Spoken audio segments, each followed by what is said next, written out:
Hey guys, it's Nicole, and I have a very special interview today with Mike, aka Reezy Resells. Hi Mike, how's it going?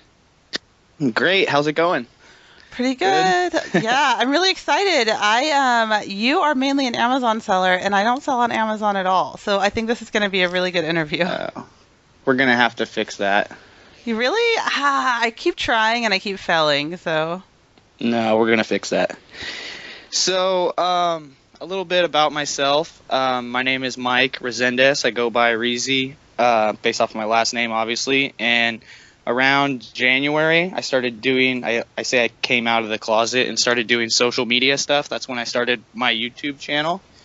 And I started selling on eBay in 1998 when I was 14 years old, when I was still in high school, and just messing around a little bit, nothing too serious. My little brother actually started before me, and then I kind of like punked him out and sold everything in the house. And then later on, just like within a couple years, I met my wife and had a kid, and I was in it was like right after I turned 16. The month after I turned 16, I had a kid. And so I dropped out of high school, started working full time, got married, and lived on my own since the first month after I turned 16. And so I worked like random whatever jobs for a while, and then we moved back to California. And I'm from California, but I got shipped off because I was a bad kid. We moved back to California, and then my wife was working as a CNA, and I worked a couple different jobs, and it didn't really work out. I've always had a problem working for other people, and so then I started doing eBay more and more, and it wasn't really, I wasn't banking super hard. I was like making enough money to pay for groceries or something, and that was about it. But I was able to stay home with my kid because she wasn't quite school age yet, and so that was good for us. And then my kids started going to school, so I started thrifting more and more. And eventually I started seeing people that were sourcing books at thrift stores. And at first I didn't think too much of it. I don't know why I didn't think too much of it, but eventually one day I saw people using barcode scanners, scanning books, and I'm pretty technology oriented, so this was over 10 years ago. And at the time, all I thought was, wow, those things have to cost at least $100, and they're over here using them to buy these books that cost 50 cents or $1, so there must be money in books. It just changed my whole interest in everything. So then I went home for like 3 months and tried to figure everything out, and I couldn't really figure much out. This was over 10 years ago, so there wasn't any books, there wasn't forums or Facebook groups or anything like that. There really wasn't a lot. And I just kept trying to find stuff, and I couldn't find it, which was crazy because I'm decently good at Googling stuff.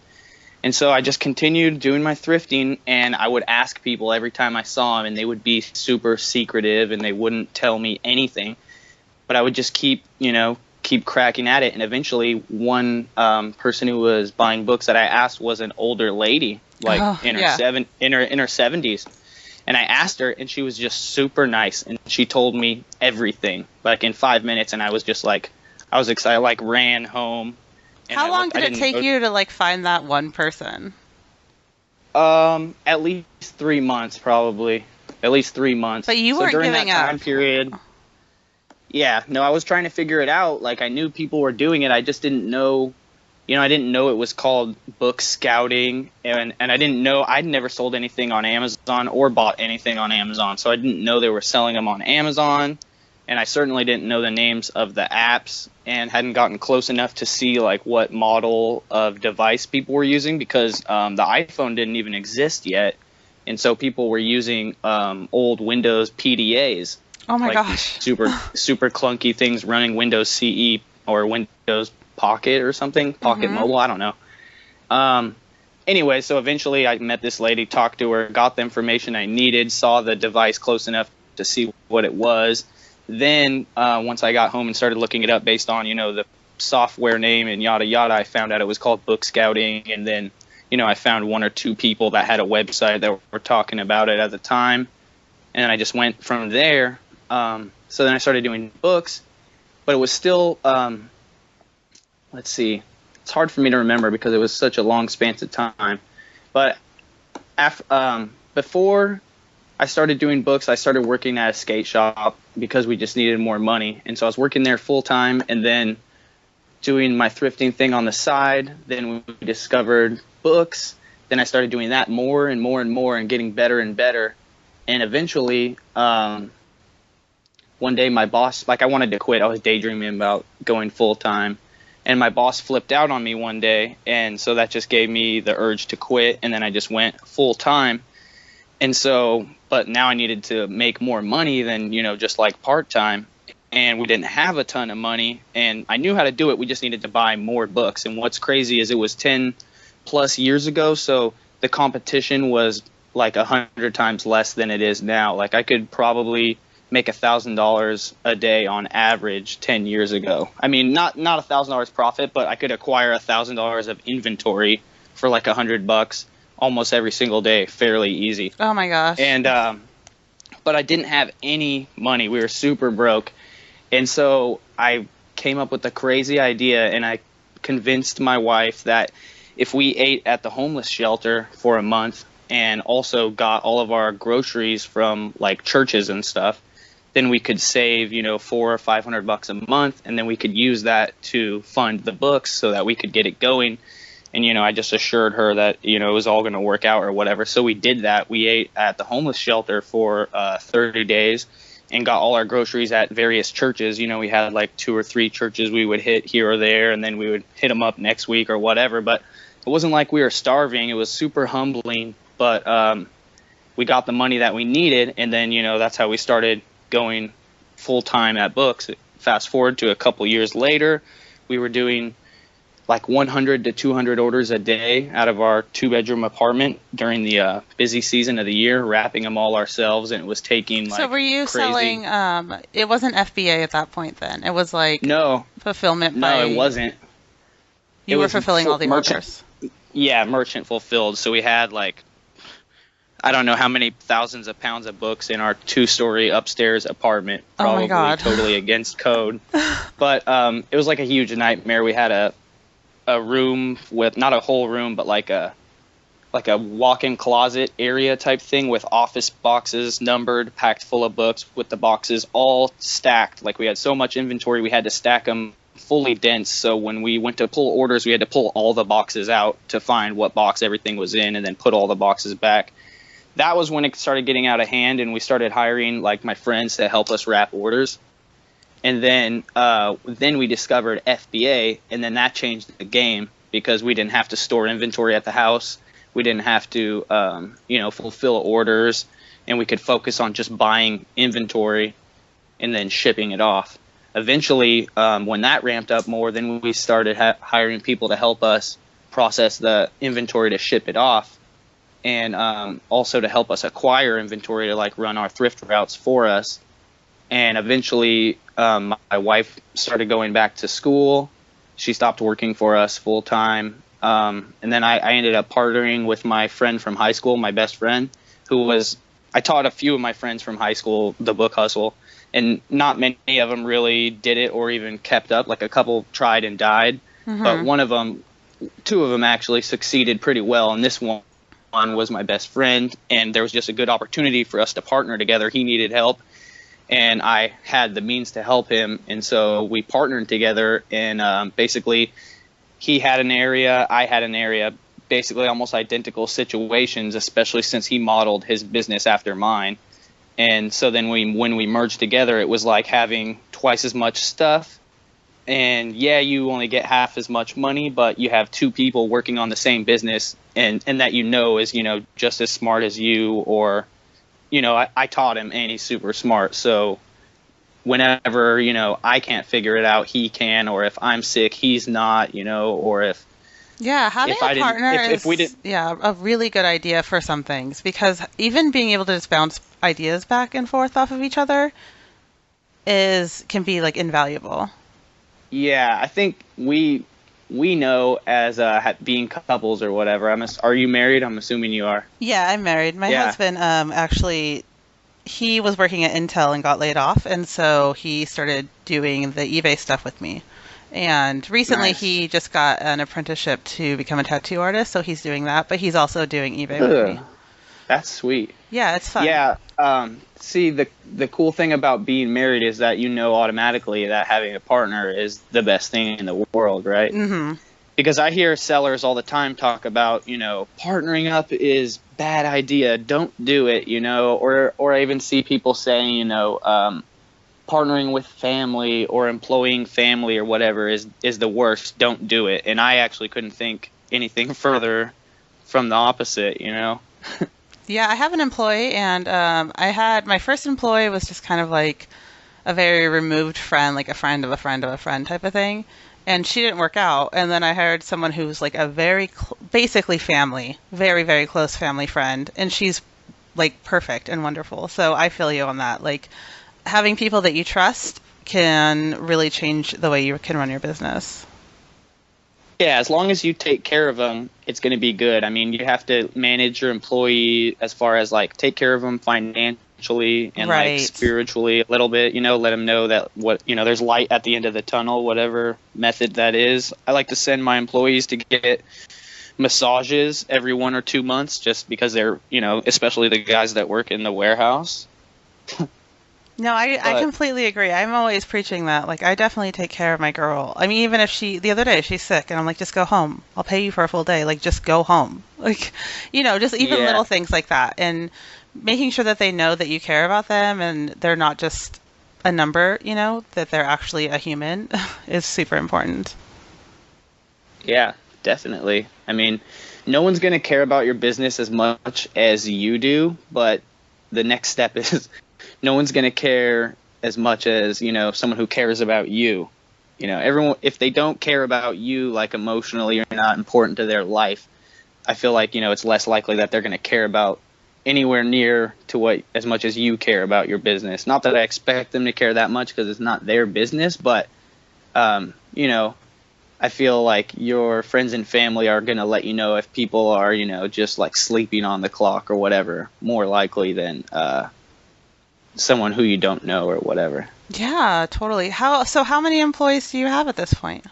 So not so many, but currently we have 5, including myself and Scott, my business partner. Oh, okay. So not too many, No, but we're actually looking to hire a couple more because we need to grow the business, and we finally just realized that that's what we really need to grow is we need smart players that are going to help us grow, not just robots. So we yeah. have to invest in some decent employees, managerial level, I guess you would say.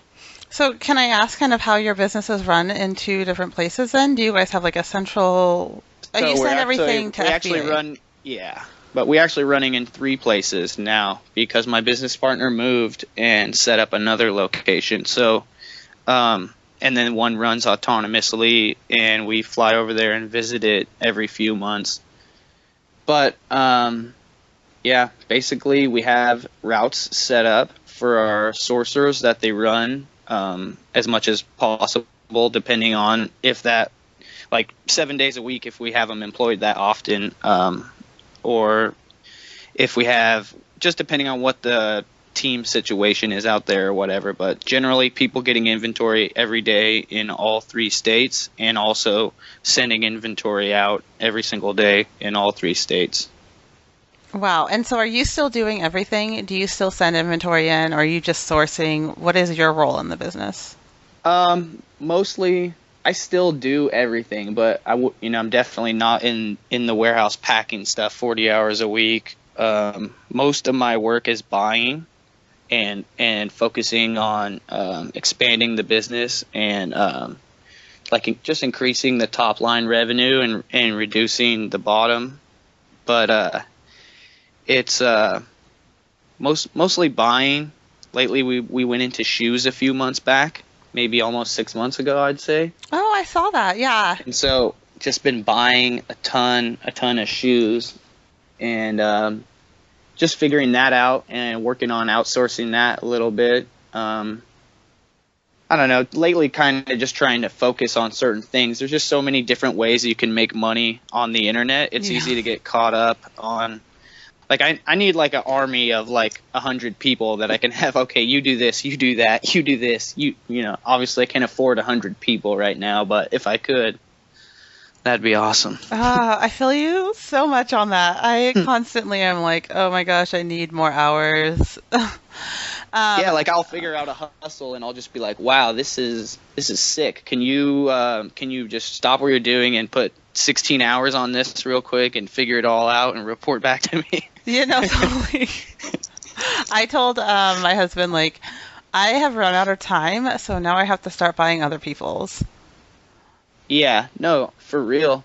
As far as like for my YouTube goes, I'm trying to do one video a week, which I'm having trouble keeping up with, but I want to get to, 2 videos a week, 3 videos a week. And one of the things I realize is that at least one of those 2 or 3 videos is going to have to be a live video or at least a live recorded interview like this, just because of the production is so fast.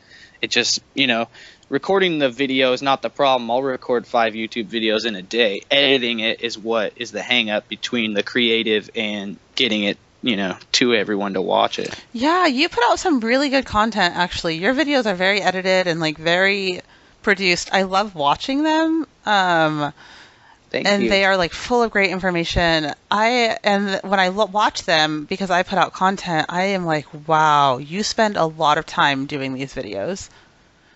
And not too much. I could spend more, but I'm just getting into it. I like to watch other people. Like I watch like Casey Neistat vlogs sometimes or whatever, and so that's kind of like my inspiration for like better edited stuff. Besides the fact that like videos about reselling are like pretty boring, so they need to be spiced up.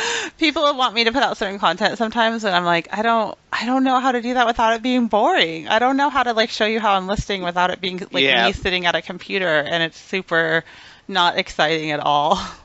Yeah, so like when I make videos, I'm like, I have a dual purpose. I want to deliver the information, but I want it for 1 to be fun to make, and then 2 to be fun to watch. And then so I'm like, okay, well, sprinkle in, cute daughter here, sprinkle in the wifey over here, sprinkle in some barbecue over here, just like whatever. And sometimes I'm unsure. I'm like, I don't know, am I pushing it? Are people gonna like it? And then I'll get a comment on that specific thing, like, I really like that sausage gravy. And I was like, sweet. I liked one recently where you were like playing with your daughter on the floor and like building with blocks, and I was like, oh, like he's a real person. Nice. Yeah, I'm real. So do you just do Amazon then, or do you do eBay at all? What is so you're doing shoes as well now? Yeah, we do eBay, but I kind of look down on eBay, even though it's where I started at. It's kind of considered like my evil stepchild. It's just Amazon is so much easier to list and sell and everything to deal with, at least from my perspective. Obviously that's my life, but we do sell on eBay, and it's kind of like a love-hate relationship. I mean, a lot of my employees definitely hate it, and I mean, I like it. It's money, right? And I can list stuff fast on eBay, but my employees don't like listing on eBay, and I think they're just spoiled. They've been sullied by Amazon. So I recently realized I need to hire an eBay-only person, and that's like their only job, because I have a problem, and that problem is I like to make money. So when I see a freaking plush thing that I can sell for $10 and I can buy it for $0.25, I'm gonna pick it up, and every time. And it's just like, Mike, you got 4 crates of plush animals you need to list on eBay. It's less like, I don't know what it is about me. I can't leave, a $6 bill just laying on the ground. It's too easy. You could list, how many items do you think you could list an hour on eBay?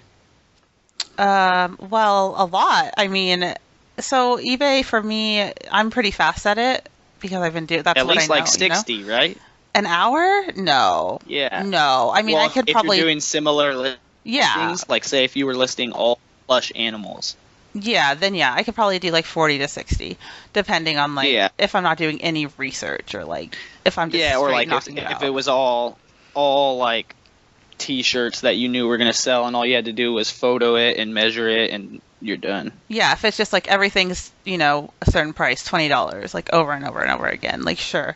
eBay just gets, I think, a little bit harder because sometimes you want to make, like the research process, I Yeah. feel like is what people get caught up on. I'm always telling people, Do you do use not do that. Terapeak? No, I actually have been using something called Completely. It's an app, and it shows like the sell-through rate and all of this information, and I'm really loving it. Nice. Is that free? It's like I paid $5 for it. It's the best $5 Sweet. ever. Um, Nice. How far does it go back? Do you know? it just pulls the last 3 months, which is fine for me because I'm doing like Cool. modern clothing. I don't really need to use Yeah. Terapeak necessarily. I need to know what's on the market right now, how many people, and it tells me how many people are selling that item, how many people.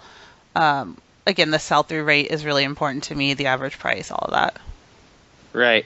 So when you're buying stuff, is it mostly you just know it in your head and you're like looking at the tag? It's mostly clothing. Yeah, I have a pretty good feel at this point. So I ran a resale store for about 8 years, and I can buy clothing all day long. And then I have my employee; she does all the listings now. So I have all the Nice. templates set up, and then she goes in and builds all the listings. And then I'll go through every night, and I just update titles and put in the price that I want for it, and then make it live. Wow, that is awesome. So yeah, talking about Way to hiring. automate it. Way to automate it, but like remove the stressful part, because that's a problem that I've had with employees. Is they're like, I'll list it on eBay, but then you'll yell at me for listing it for too low of a price, you know? Because Yeah. I'll teach them, and then they'll just do. They'll do. I'm not the best boss, I guess. I don't know. I'm super. What is it, like, obsessed? I don't know. But they'll make a little mistake, like they won't look at sold items or whatever, or Oh they yeah. won't sort it from highest to. My whole thing is like when you're trying to price something, look for sold items and then price it from highest to lowest. Then find the ones that are comparable to your condition, and especially the highest ones, and go like, why did this person sell? Why did this one sell for so much? Is it the keywords? Like, what is it? Don't sell it for the one that sold for the lowest or even in the middle. Try and attain that higher price. And so when something sells for like, say, $15 and I know it could have sold for 45, like say it was a Pokemon Game Boy game or something, I don't know.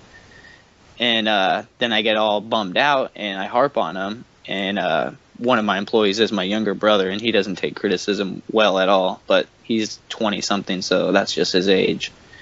But yeah, the way you just said that you have it set up sounds amazing. That way they don't have to do the pricing. Yeah, And if so you hire you're like removing that. if you hire someone to do eBay for you, she comes in 6 hours a day, 5 days a week, and I tell her, you have to get 50 items drafted. That's photographed and listed, measurements, everything, right? So out of those, do you end up deleting some of them Nope. or not listing some of them? No, I give her tubs so she knows what she is doing. And then if she's only listing like no photographs, then I want at least like 100 to 150 just plain listings. And then she'll go back and do the photographs the next day. Right, or sometimes I'll take the photos because I'm still really controlling. And Yeah. so sometimes I just want to do the photographs on my own because it's higher end stuff or something. Yeah.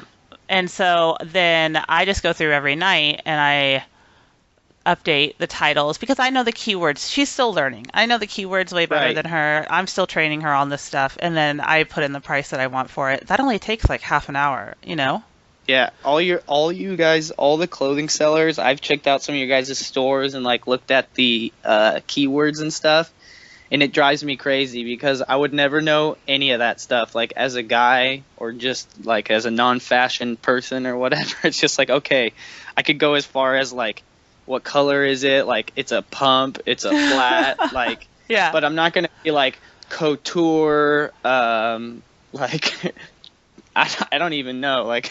Throw out some of those words. I have no idea what they would be, but like I don't know where you guys come up with all these keywords, The other day I posted something on Instagram and someone was like, "Wow, your title didn't even have like the pattern name or colors and it still sold." And I was like, "No, that is the pattern name."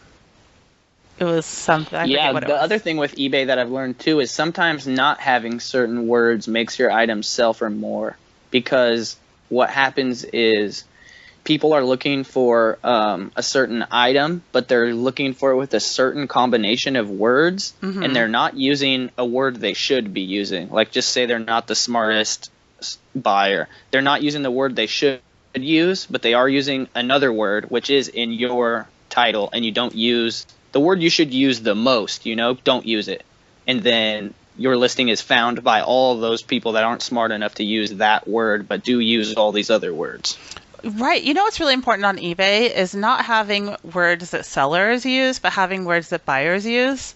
So Exactly. I will Google things and I'll just type in like a letter or two and I'll see what Google brings up to me. Oh yeah, yeah, that's the best. I do that too for YouTube and Google. So, like for titles for Yeah. YouTube videos or whatever, I'll go and just type in like Amazon how to, and then just like see what the first 10 things that come up and see like, oh, I could make a video about that, and obviously No. people are searching for that. That's really smart to use like the whole like little bit of keyword research for your titles like that. Yeah, so and you do the same thing. It's just all this stuff is right there for you and it's free and it's easy to find if you just, think outside. I hate saying this, but like thinking outside the box a little bit.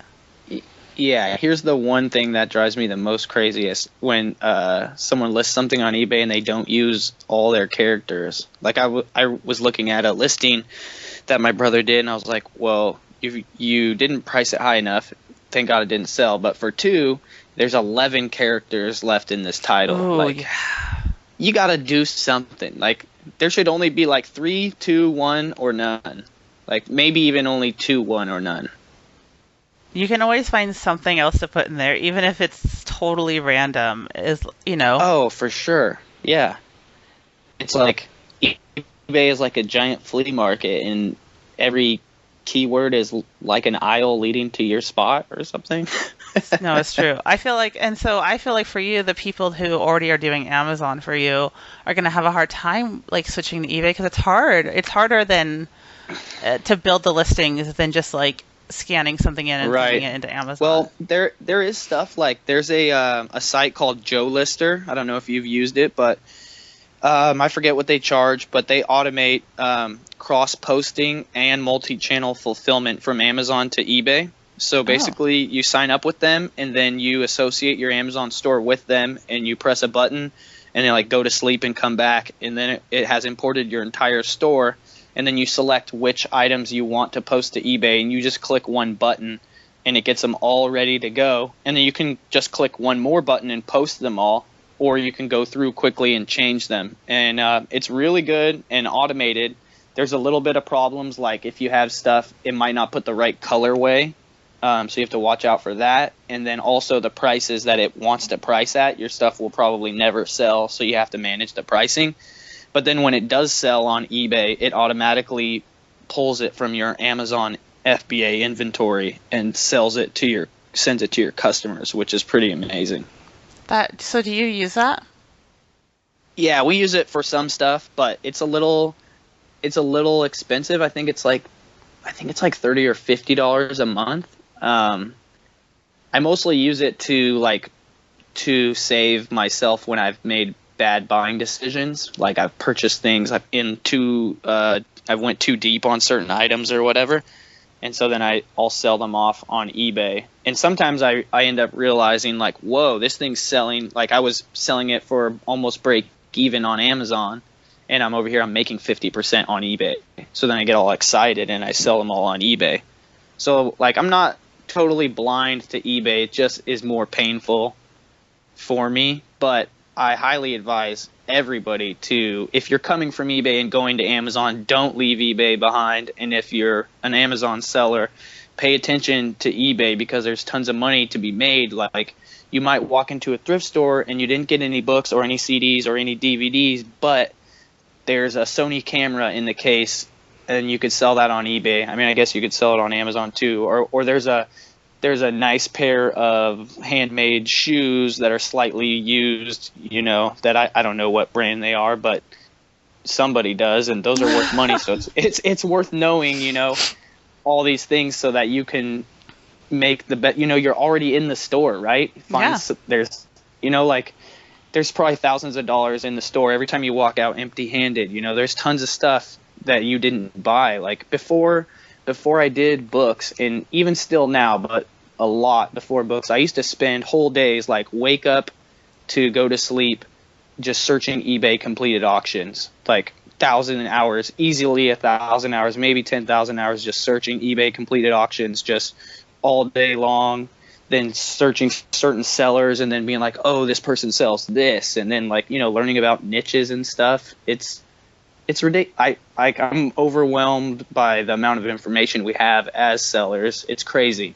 Yes. When people ask me, like, what should I sell? I'm like, I don't know. Go on eBay. What's selling that you like? Like, I just do the same Yeah. thing. If I'm sitting at home watching TV with my kids, I'm not watching TV with my kids. I'm sitting on eBay, like, researching what's selling in my area. And, Yep. looking up local sellers and seeing what's out there and what am I missing. And it's a 24/7 situation.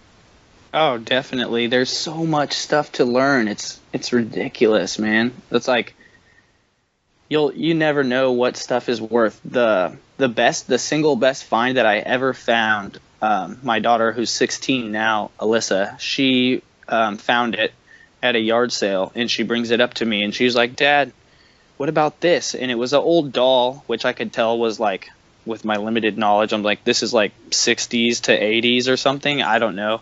And the doll was in the box in perfect condition, but the box was all water damaged and crapped out.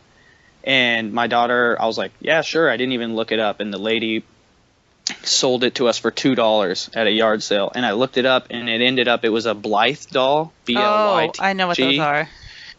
And even more important, it was like the one that was made by Kenner. I think it's called Kenner Toys. Not 100% on that. Anyway, so it was like a rare toy, but like the rarer version of it. And these dolls are pretty cool. I want to say it's what Brat Dolls copied. They have giant heads with big eyes. Well, But it has a do you know has a those big eye go ahead. pictures? Sorry, do you know those big eye pictures? They were really popular back in the day, in Oh, like yeah. the 50s and 60s. That's what this Definitely. doll is based off of.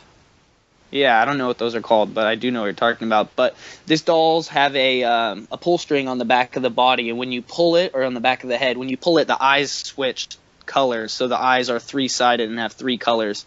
And they have like a massive cult following, and people make custom clothing for them, and it's gnarly. But anyways, long story short, the arm on the doll kind of was like loose and would fall out. Like you could stick it in there, but it would fall out. And so I sold it on eBay. I started it for $99, and it went for like $1,200. It was ridiculous. But then the person complained and returned it because the arm fell off or whatever. And all I could think was like, what person is playing with this thing, And then so we got it back, and so I relisted it with more details, saying like, look for $1,800. And did it sell? Are you there? Yeah, I think you're. No, talking yeah. about- It's sold for $1,800. Oh my god, that's so good. So, That's crazy. I was worried it was going to sell for less, and it ended up selling for more. And it was something that we got for $2 that my daughter found, and so I gave her a couple $100, and then she's really smart, so she was like, I want more. And I was like, well, we didn't have a negotiation, we didn't have a deal, so like she negotiated a 50-50 split from there on. From there on out, so like if she finds something, she gets half of whatever it is. Yeah, just because we're always dragging her around to sales and stuff. So No, she's a genius. I love that she negotiated with you. I well, love she that knew she she's wasn't just getting straight. as good of a deal as she should have. How old was she at She was this like- point?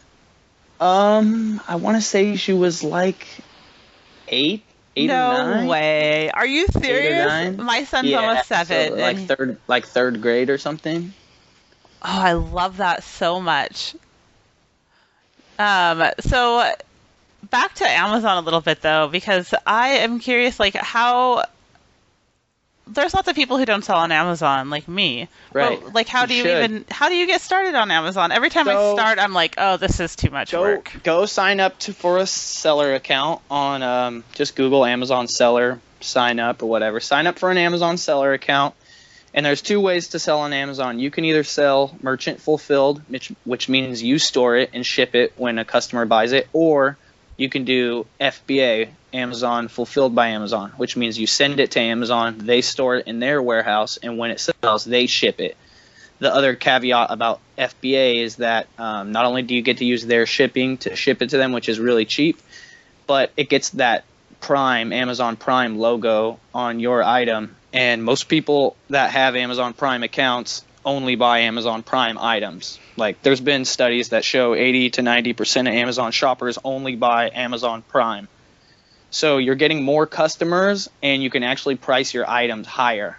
So a lot of people are worried they're going to lose money from the costs on Amazon FBA and this or that, when in the reality is you're going to make more and do less work. So the thing is, you can't send it into FBA unless you're a pro merchant, and pro merchant costs $40 a month. But the thing with that is that when you're not a pro merchant, there's an extra dollar charge for every item you sell. So as soon as you're selling 40 items a month, it could be 30. I'm not 100% sure on this, but as soon as you're selling an amount of items equal to the monthly fee for the pro merchant, you're breaking even, and for every one after that, you're making $1 more than you would have if you weren't a pro merchant. So what I advise people to do is, if you want to jump right into FBA, you can bite the bullet and start paying that $40 a month and start sending stuff to FBA. But if not, you can just do merchant fulfilled until your orders get above 40, then switch over, and then it's not really costing you any money. Oh, that's a good way Feel to what I'm think about saying? it. Yeah, I didn't ever think about that. Wow. At, So, at the same time, where you're going to sell, you're going to lose $1 on all those items you sell up to that point. When if you pay that 40 up front, also you could not lose that dollar. So it's just another way to think about it. If you're paying $40 a month, you want to make sure you're selling at least 40 items a month. that makes sense. So what about, like, I But heard there's a ton of like restrictions and stuff though. Like, yeah, that's always what gets me. there's a lot of rules. That's the thing with between Amazon and eBay. eBay is more like the Wild West. There's less rules, which is also why there's probably more customer dissatisfaction and why Amazon is leading in customer satisfaction. But so, like, for example, every year they put out a note, which is like, if you haven't sold X amount of dollars or X amount of toys and your feedback isn't like tippity toppity, you can't sell toys and games during the holiday season. So they just block you unless you're, a baller. That way, to ensure their customer experience, because they get a much larger volume during the fourth quarter. And this year, I think this is the first time they ever did it. They recently put a moratorium on FBA sellers for pretty much the same time period that says if you've never sent anything to FBA, you can't until whatever it is, December 15th or January 15th. So that was a big bummer for people that were trying to get in the game, and they just, maybe they were stacking up stuff to send it in and then went to send it in and then couldn't send it in, whereas the guy that, sent 5 things in one day was able to keep sending stuff in. Then there's a lot of other things too, like brand restrictions. So recently something went down that people call brand gate, and basically overnight Amazon gated a bunch of brands. So overnight you may have had Nikes at FBA, and then they told you, well, you can't sell Nike anymore, so those items are inactive, unsellable, and you have to pay to get them shipped back to you. Or so thankfully that didn't happen to me, but there was tons of other stuff. Like, I got gated on Shopkins, which is a pretty popular Hasbro toy. Yeah. I've sold those before, but not a lot of them. But other people who sell less per year than we do didn't get gated on those, but did get gated on Nikes. And some people got gated on Adidas, but we didn't. But it's all basically Amazon gets pressured by the brands to they're like complaining because they're not making enough money, or from counterfeit claims or whatever. So they put pressure on Amazon to make it harder for sellers to make it more profitable for the brands again, essentially. And so now, if you want to get approved for, say, Nike and you got blocked, you need to pay $1,500 and go through the similar process of providing invoices that you had to provide before from wherever you bought the shoes from or whatever. So they're just making little gates, and it's totally worth it. Just like, can you afford it or not? And like, honestly, as a shoe seller myself, it's great because I can go a lot of places that I know people have been to scout products, and then there's Nikes just sitting there because they can't sell them. But you can't sell used Nikes on Amazon, right? I don't know about selling used shoes on Amazon. I think you can sell used shoes. I'm not sure about certain brands. Not at all. But the thing is a lot of people are really one-track mind. So when they scan something and it's restricted, they just walk away. Yeah. And like I told you, I have a problem. I like to make money. And so I just buy them, all of them, and then deal with the problem later. And that's a good problem to have. And so like you got to list them on eBay, or like recently I bought like 100 plus cans of Never Wet, this spray stuff, and I was planning to sell it on Amazon, and I kind of screwed up because I got home and realized that, it's hazmat, it's aerosol cans, you can't send it to FBA. And I was like, I'll just sell it on eBay. So I sold some cans, and they got returned in the mail because it's hazmat, so you have to package it ground, right? Like, yeah, for parcel only, and then have to put like a certain warning on it that says ground only or whatever. And for that price, it's really hard to make money. I probably break even or make $1 or $2 per can. And so, like, what am I going to do? Boom, I'm selling them on Craigslist and Facebook Marketplace for $15 cash, tax free.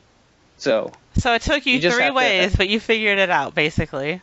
You don't give up. Yeah, for me, the thing is take the dice roll. You're never going to win if you don't take the dice roll. And it's like, after so many times of not pulling the trigger and feeling that feeling in your stomach, like, I fucked up, like I totally should have bought that, you just learn to do it and figure it out later, right? Mm-hmm. Like, just when the price is right, like, buy it, because it might come around one time a year, like, here's a truckload of something for $1 each or whatever, and you might not know what it is right now, but like, you gotta leap, Have you ever made decisions where it's just a total wash and you've had to walk away? Let's see. I lost $10,000 in the stock market a couple years ago. That pretty much sucked. A buddy of mine made a bunch of money trading. I think it was 2 years ago. There was a huge thing with pot stocks, penny stocks. I don't know if you know about this at all, but I think they were calling it like the green rush or whatever. I don't know. A bunch of people made a ton of money, but I was super late to the party, and I just ended up losing a bunch of money. We have a private label product that we did. It's our first one, so we're learning private label. And it's selling super slow. We bought 500 units. It cost $4,000. We've, in 3 months, we've sold like 20 units. We're trying a lot of stuff, so we still have like 480 units left.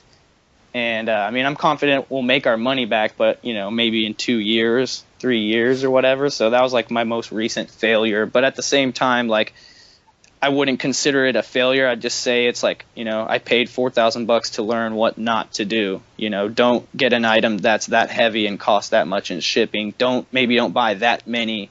Maybe, don't do a product that is that stupid. No, are you going to keep at private labeling?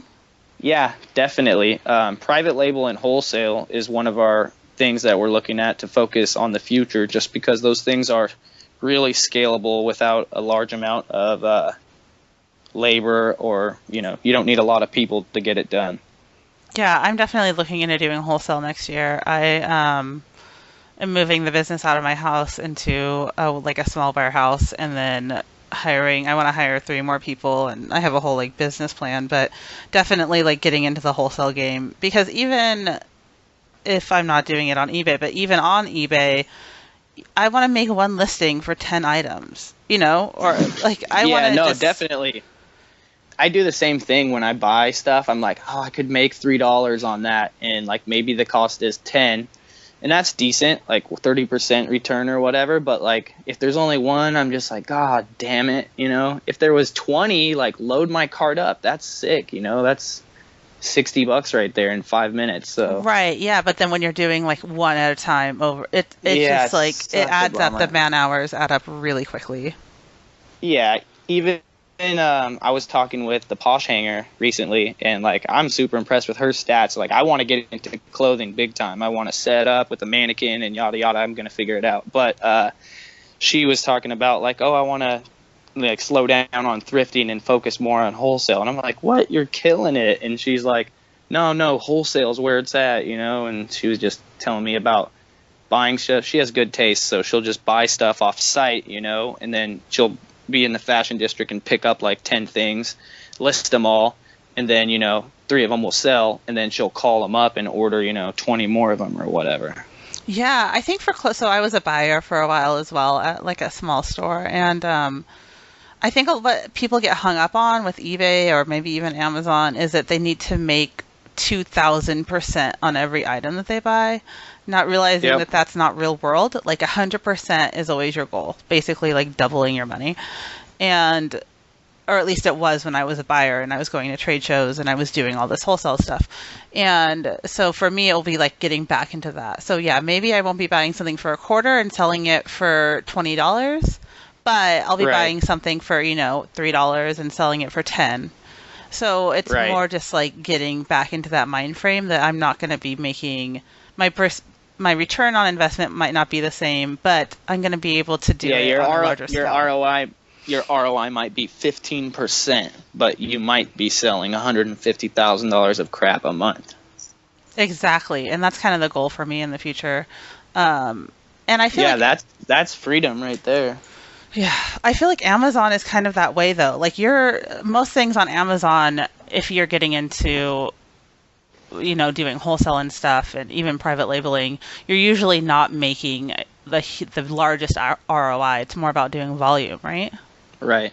Yeah, definitely. Unless you just like hit on a golden niche that no one else is on. I mean, at least until they get there, or you totally just made a completely new product. But the competition always comes, you know. So it's it's definitely a numbers game. I mean, especially for us with books, you know, you got to sell a lot of books to make a lot of money. Like I know what our average sale price is, so it's hard to increase the average sale price because I would have to pass up on so much profit. You know what I mean?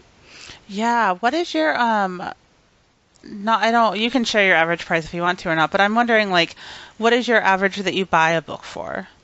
Around a quarter to a dollar, something like that. It just depends.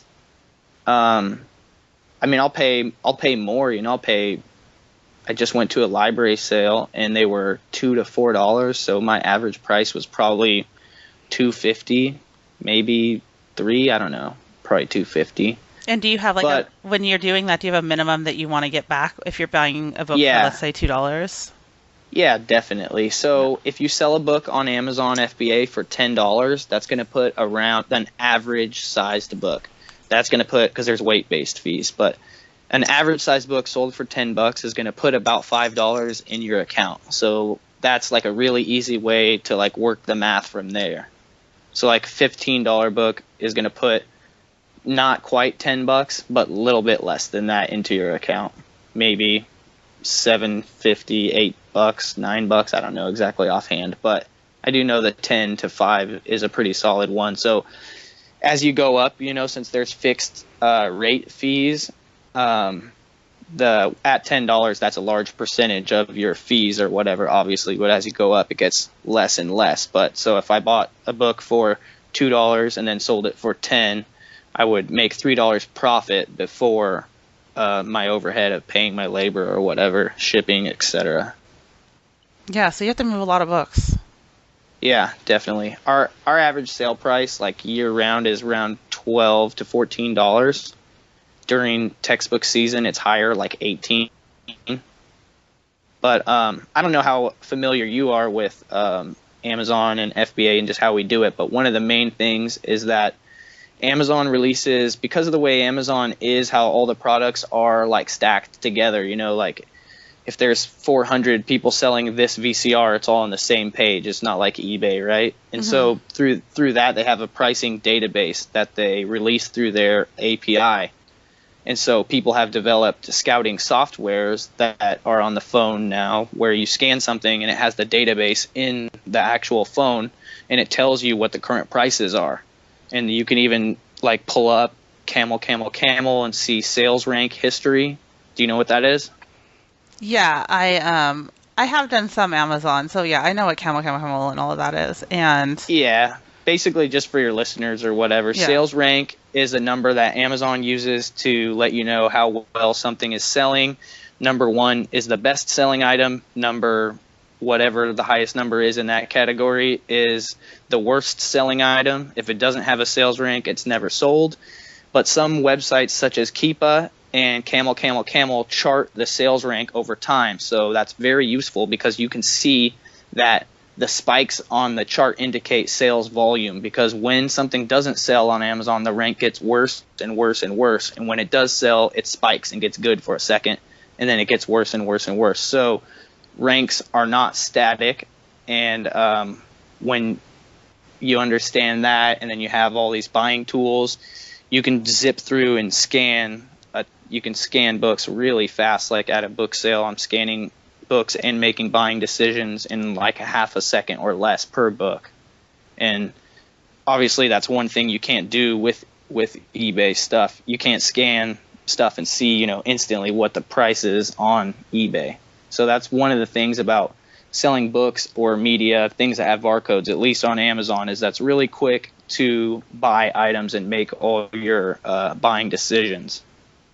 right. It's almost foolproof as well. Like you can train employees to go out. It would be really hard for me to train someone to go out and buy things for our store. To where Right. with Amazon, you like you said, you have people who go on these routes and they go out and buy for you, and I'm sure you just have parameters set up for them. Oh, yeah, definitely. So the app we use is FBA Scan, and that's for Android and iPhone. And they let you set up buying criteria and triggers for different categories that will just say straight buy on the screen or don't buy or whatever. And we sell mostly books, and we started from the bottom with books, which are a very low cost way to get in the game. And now we're going on to, we buy stuff online arbitrage, retail arbitrage. Shoes are super expensive. They cost average price $25 a pair. Right, yeah. But I know lots of people that are making tons and tons of money, and all they do is retail arbitrage from big box stores. I know a guy named Stu Segura and his family, the Segura family, I think they did over 150,000 last month on Amazon alone. And so obviously their ROI is not like as high as books or whatever, but it doesn't really matter what it doesn't matter what your ROI is if you're hitting the right volume, And so other people I know have a team of, 3 or 4 people that go to, clothing stores for them, and just, they spend $1,000 a day buying clothing. Yeah, I'm always trying to tell my listeners that it's not necessarily, people are always like, how can you sell something for $10? And I'm like, well, I paid a quarter for it. It's all about volume, right? Like, you have to be doing volume if you want to make money. You have to find a way to be selling a lot of items. So, I mean, sure, there's those people who are able to sell, one thing a day for $400, but that's hard. Right. That's really hard. And Yeah, that's super hard.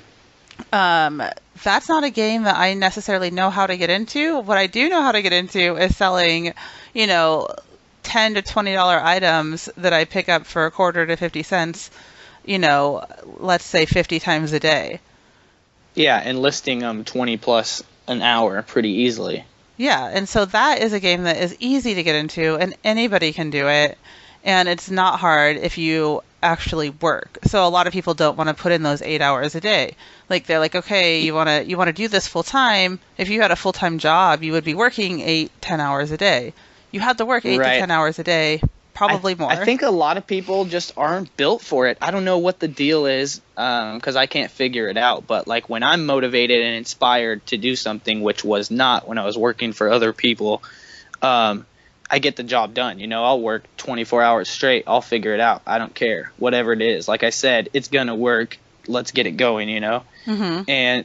And it's just, it's hard. You know, not everyone has that quality, you know? And I don't know, like I said, I'm like OCD obsessed with like efficiency. Like I take the number keys off my keyboard in the warehouse to force my employees to use the number pad. Are you serious? Oh, that makes sense. I only use the number pad. I don't even think about using anything else. Yeah, but I've just had employees that just like keep using the number line. Yeah. And I catch them doing it, and it's like, dude, you're not a T-Rex over here, like, you know, chicken poking the number line. You're a machine. Put your right hand, you know, interface with the machine. You can do it. You can do it. Yeah, exactly.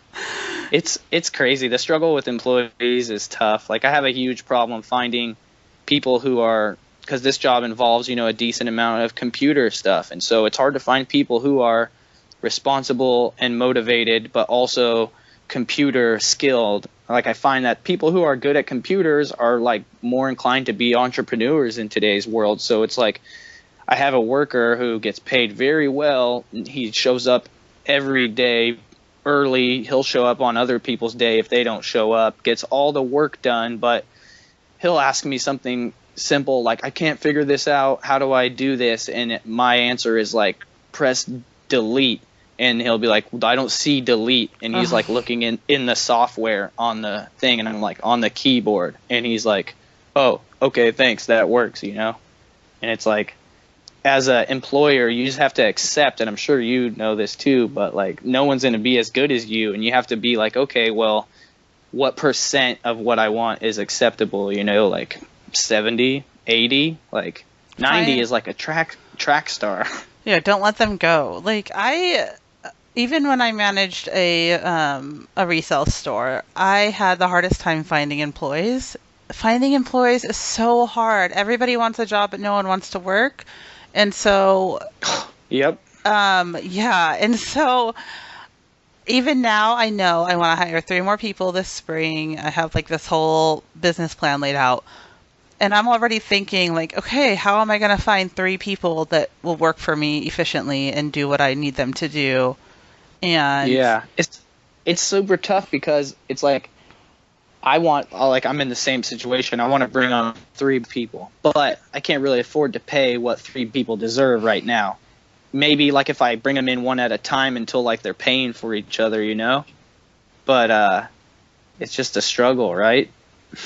yeah, that's the other thing is like with my first employee, me and Joe, my husband, we just had to be like, okay, she just needs to break even for herself, you know, because we do pay her well. And I just had this thing where I was like, I need to ramp up. I need another person. And yeah, maybe I can't afford to actually be paying her this much. But if she is breaking even, you know, the first couple of months or whatever, then that's all I need her to do. Right. Yeah, she'll get better for sure. You know, and keeping her here, she's really good. After the first day, I was like, okay, how am I going to keep her here? I was only planning on having her part-time, and she was like, I can come every day from these times. And I was like, okay, fine. Oh, yeah. Yeah, that's another thing that I learned, too, is that don't hire people for what they know, hire people for who they are. So, like, the things that you can't train them for, the things that they should have learned from their parents, those are the qualities you want to hire people for. Or, like, things they've learned from life through adversity or whatever. Like, I don't care what you can do. I'll teach you how to do everything. I just want to know that you're going to show up and, like, listen and work hard. I really don't ever want to hire someone who knows how to do eBay because I want to teach them. I don't want them to do it their way. Because Right. I know my way is successful and I know that my way works for my business. And I would have a hard time retraining someone, if that makes sense. Oh, yeah, definitely. So yeah, that's Definitely. funny. We totally got on like a random topic of employees, but it's hard. And I know a lot of people want to have employees. It's a major key to success. You're not going to go anywhere unless you get employees because you can't do it all. Like that's in my consulting calls, when I coach with people, I always tell them, I'm like, step number 1, as soon as you can afford it, hire someone to process all your inventory so that you can focus on buying, because as long as you have the inventory being processed, you make your money when you buy. No, it's true. And, that's why I'm like, I can't do the listings anymore. I can't do it. That's my time is not well spent doing that. Yeah, definitely not. I'm not a big math person, but sometimes I make $1,000 a profit in an hour, so I shouldn't be listing stuff on a computer. That's so crazy. Oh my gosh. So do you source every day? Generally, yes. It just depends what my schedule is. My schedule is super wild lately because my wife is going to school. School started back up again. And then my 16-year-old daughter doesn't drive yet, and she does sports and has singing lessons. And my 4-year-old has ballet and gymnastics. So it's I have no idea what's going on every day. I have to check the schedule and then be like, okay. And I live in the suburbs too, so it's like there's always traffic. So it's like kind of like get ready for the whole day when you leave in the morning and come back later kind of thing. And so I have to be ready for a bunch of possibilities. Maybe I got like a skateboard and helmet in case we're going to go like to the park or something or whatever, because we can't come home and go back out. Snacks, always snacks. Yeah, snacks for days. And so, or we'll stop at like Whole Foods and hit up the bar or whatever. Mm-hmm. But then I just have to figure it out. I'll hit up some thrift stores that haven't been hit up by my guys, or I'll respond to Craigslist ads, or tons of stuff. If it's not necessarily me going to a thrift store, it's me trying to source inventory somehow, whether I'm posting classified ads or I'm scouring Facebook Marketplace. Lately, I've been buying a bunch of stuff off there.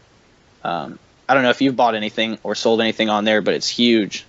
So I actually had this is going to sound insane, and most people are going to tell me I'm nuts, but I quit Facebook like completely because it was sucking up way more of my time than I needed it to, and I was just getting like really negative vibes on Facebook, and I left Facebook behind, and I don't regret it. I'm really, I used to sell a lot of things on Facebook, like in groups and stuff, and so yeah, maybe I'm leaving that profit on the table, and I don't like to leave profit on the table, but No. sometimes I can't go back to Facebook. No, I feel you. I urge you to try it again, because I know what you're saying, and I just blocked all those people. And also, I feel like I used to be a little bit, what's that word? Like, I'd get in on it too sometimes, and then be like, what the hell am I doing? Like a half hour arguing with some idiots, like whatever. And so, like, I just like try to keep it all positive for the most part. And but the main value for Facebook is the groups. Like, it is insane. Mm-hmm. Whatever you want to know about, there is groups on Facebook, and then like you join the group, and like people are sharing all the secrets, like for whatever it is, and there's a ton of stuff with how to make money or whatever. It's huge. You have a Facebook group, right?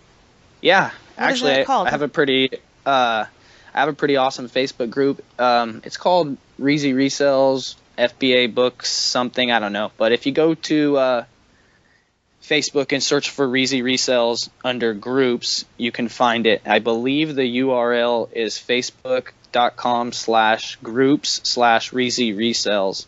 And I'll put that in the I'll find it and I'll put it in the description. It's fairly easy to find. I also have a fan page, and if you Google Reezy Resells, the first thing that comes up is my YouTube, and then also any social media platform, it's going to be at Reezy Resells.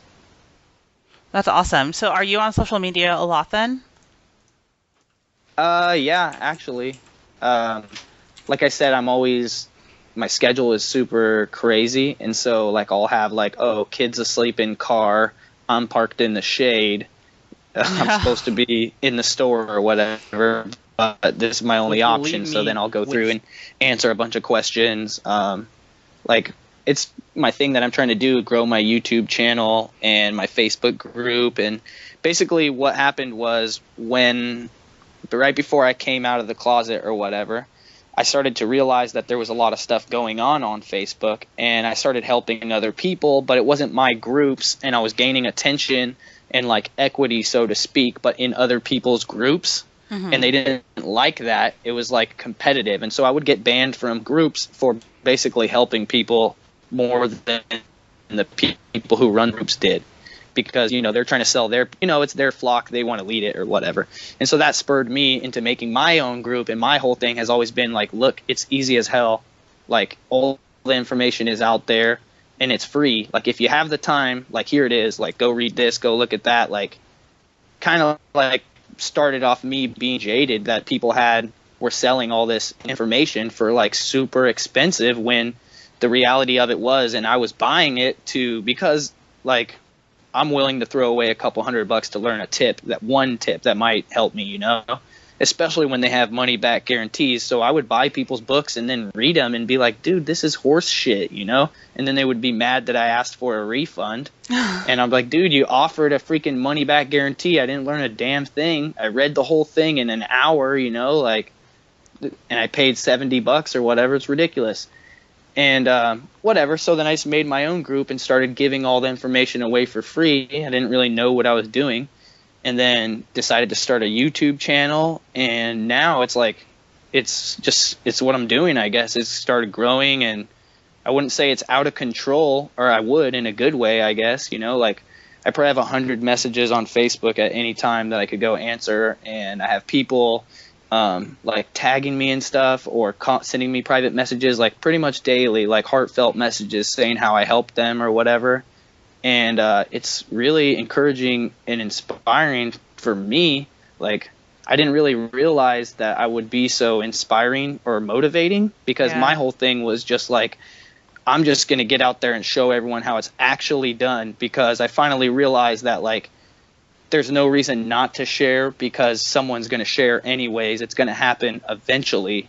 It might as well be you, and do it in the right way, and especially when you look and you see it's not being done in the right way. I just can't take that anyway. So that's kind of what happened, and it's kind of what I'm doing. And it's just really awesome to be able to help people. I have the same, like, so I started my channel just because I was kind of like bored and alone, and I wanted to just make friends, and I started a YouTube channel, and it became really successful really quick. And I got a lot of backlash after that, so I kind of quit. And then my husband, who's like very PMA, like positive dude, is like, yeah, well, you can do whatever you want, like, who cares, So I started putting out content again, and I think that people are drawn to it because you included, are doing it for the right reasons. I'm not here to do anything except tell you my views and tell you what I do to make a living, and tell you that you can do it too and have fun with it. Definitely. And I said this,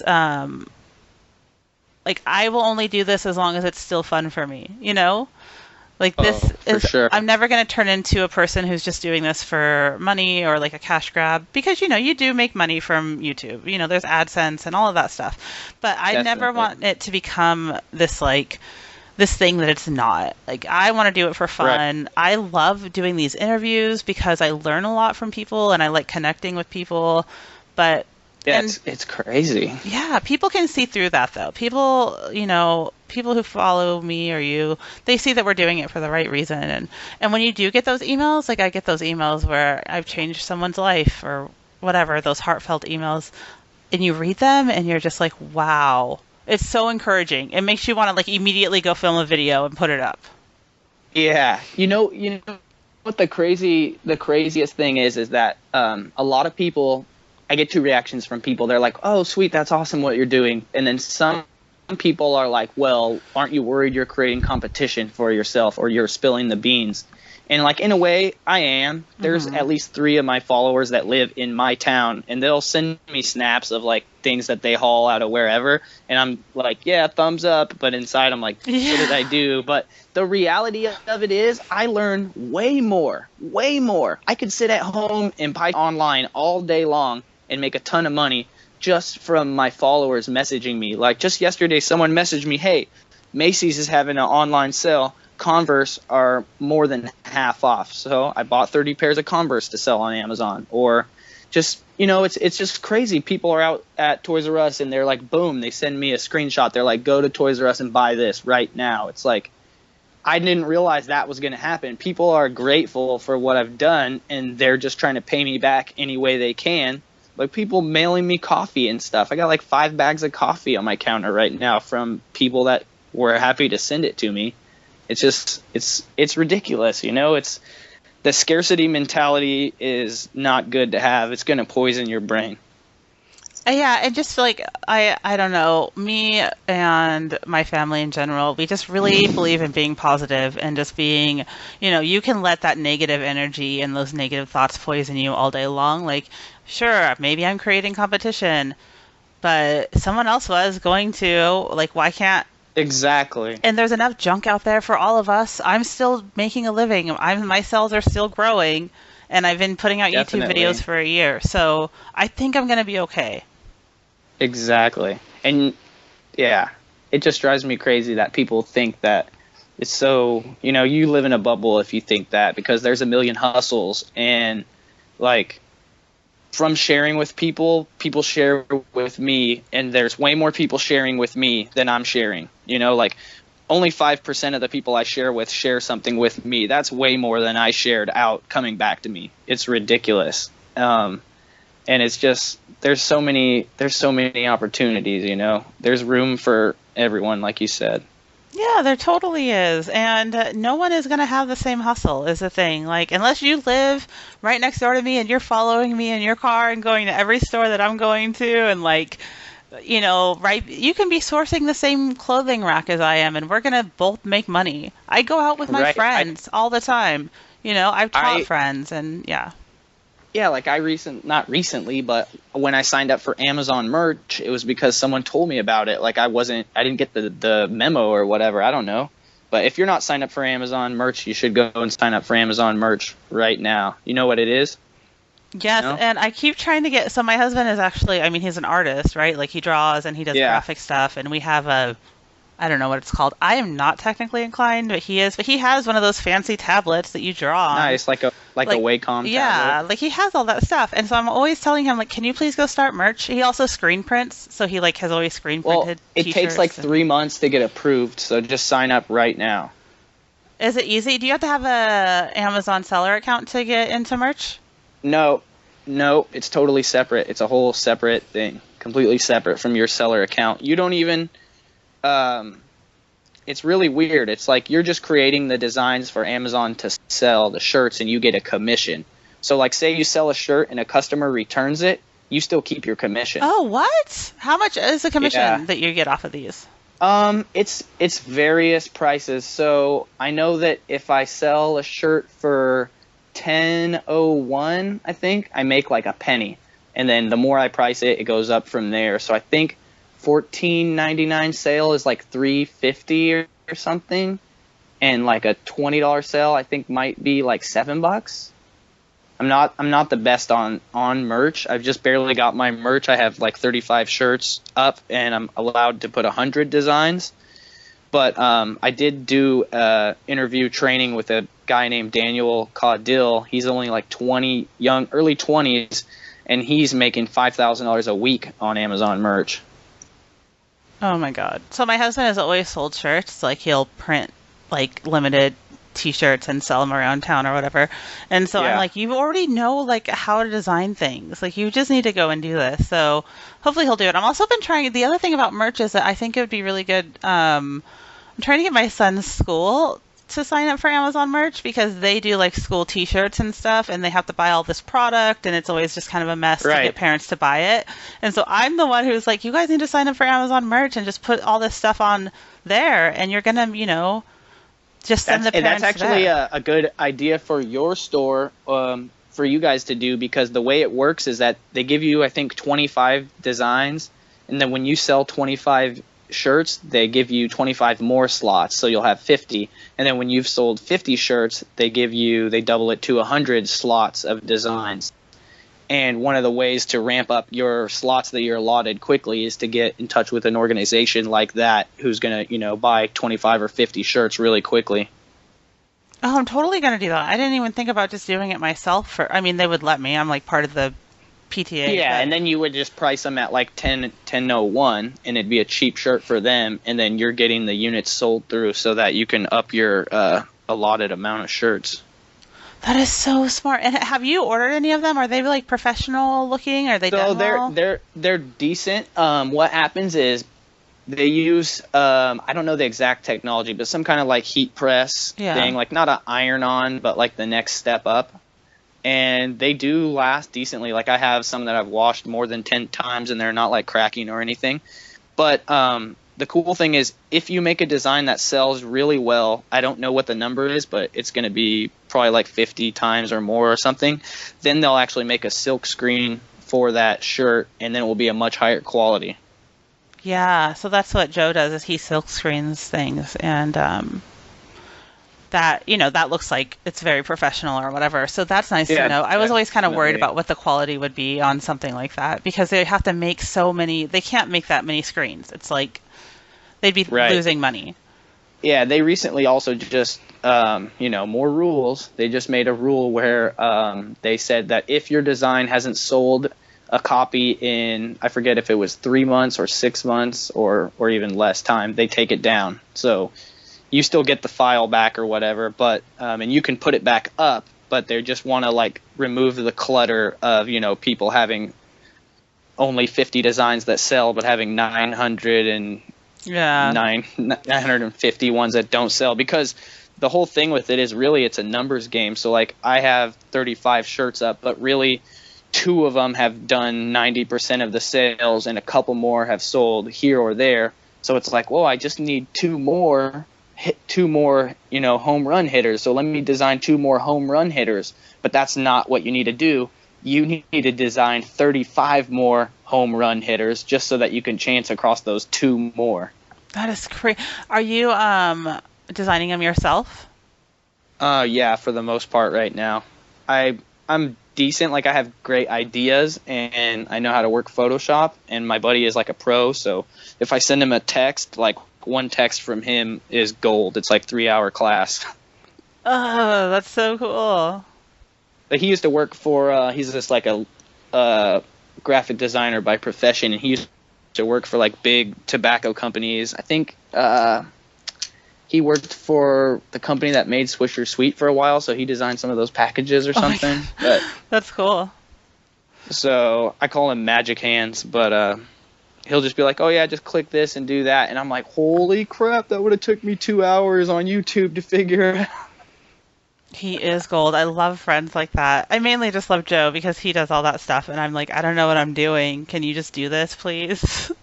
Oh yeah, yeah, I'm more of like a jack of all trades guy. Like I know how to fix computers, and my dad was a computer technician, so I always had like a good advantage in this business, which is pretty computer involved. Yeah, But yeah, I definitely. never, if you don't use Photoshop for a living or you're not editing videos all the time or whatever, it's hard to remember all the key combinations, or you don't use the software for 1 year and it goes by two or three versions and now you don't even know where, like if I open Excel, like because I took Excel in high school, and like I know how to use Excel, but just like depending on what version it is, I like need to turn the menus off or whatever, because I'm like I just want a file menu, not all these like weird buttons up here, like it's made for idiots to use. I want it to be back to like the simple interface. Yeah, I just use Google Docs now for everything. That's like the most simple, like, okay, I just need a spreadsheet, like just a basic spreadsheet, and we're good. Yeah, I use Google Docs too. Unfortunately, we have software that interfaces with spreadsheets, so you have to use Excel. Oh, yeah. I mean, I can use Excel. I would prefer not to ever. That's just me. I'm like, yeah. Yeah, no, it's super powerful. I just don't have the attention span to focus on things that I don't see the light at the end of the tunnel. Like it doesn't pay for me to be an Excel wizard. I'll just drop and do like 2 hours of research when I need to. Or text your friend. Yeah, exactly. Somebody. My brother's a computer programmer, so he's pretty good on that stuff. That's so awesome. So what are your goals with your business from here? Where are you gonna take it? You said you want to keep ramping up? So yeah, so we have 3 locations that we operate in. It's 2 garages and a storage facility or whatever you want to call it. Mm-hmm. But I want to get actual warehouses, and we want to go into bulk books. So that's buying like liquidation pallets of books from paper recyclers, Mm-hmm. and then having like forklift and dumpers and conveyor belts and like 2 to 3 people working on the line every day, just ramp everything up, and also at the same time focus on ramping up. So growing the books and ramping that up, because that's our bread and butter. Like, we could do that while we were asleep. And then focusing on the things that we know that are going to really grow our finances, which is like retail arbitrage, like shoes, because unlike books, you can go to a big box store and find, probably 10 or 20 things in any store, and probably 10 or 20 of each item.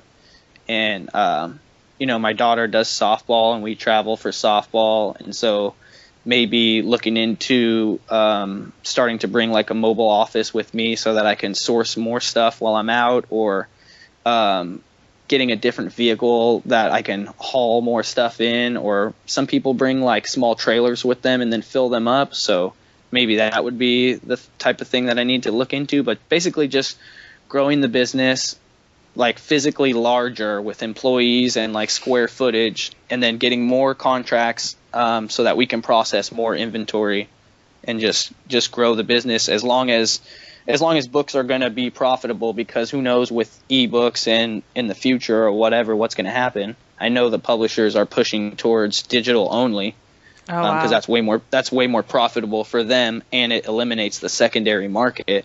Right. But I'll always sell junk, and I'm going to learn clothing. That's one thing. I want to definitely get someone focused on eBay, because I'm a firm believer that I know enough things that if you give me someone who's ready to work, like really work, that I can make that person generate $100,000 in revenue, whatever method it is. But eBay is one of the ones I want to focus on. Recently, the Posh Hanger inspired me like seriously about clothing, and she mostly only sells women's clothing. So like even right off the bat, I'm like, wow, she could probably sell twice as much if she sold men's clothing, or she does all the work herself. And I'm like, wow, if you had a lister, like one person doing 400,000 a year in clothing on eBay, I like think one that person with a lister, that's crazy. I think her and I are pretty much on the same level, like numbers wise right now, as far as like I only really do women's clothing as well. And Yeah. there's a lot of money to be made in it. And now that I have an employee, I'm like, wow, there's a lot more money to be made in this. The thing is that clothing is like, books are seen of as like unsexy, right? But like people figured them out, and like you can get them so quick with the barcode scanners. Clothing doesn't have barcodes, like at least not new clothing or whatever. But so all that stuff gets left to the side, and then people are like, oh God, I gotta measure it and like have a mannequin, and like little do you know, like people are out here like photographing and measuring like 3 items a minute or something. I don't know. You guys are freaking little eBay clothing elves. Yeah, I mean, my girl gets 150 items listed in 6 hours if she's just doing measurements and listings. Yeah, so basic focus is grow business larger, hire more people, make more dreams come true.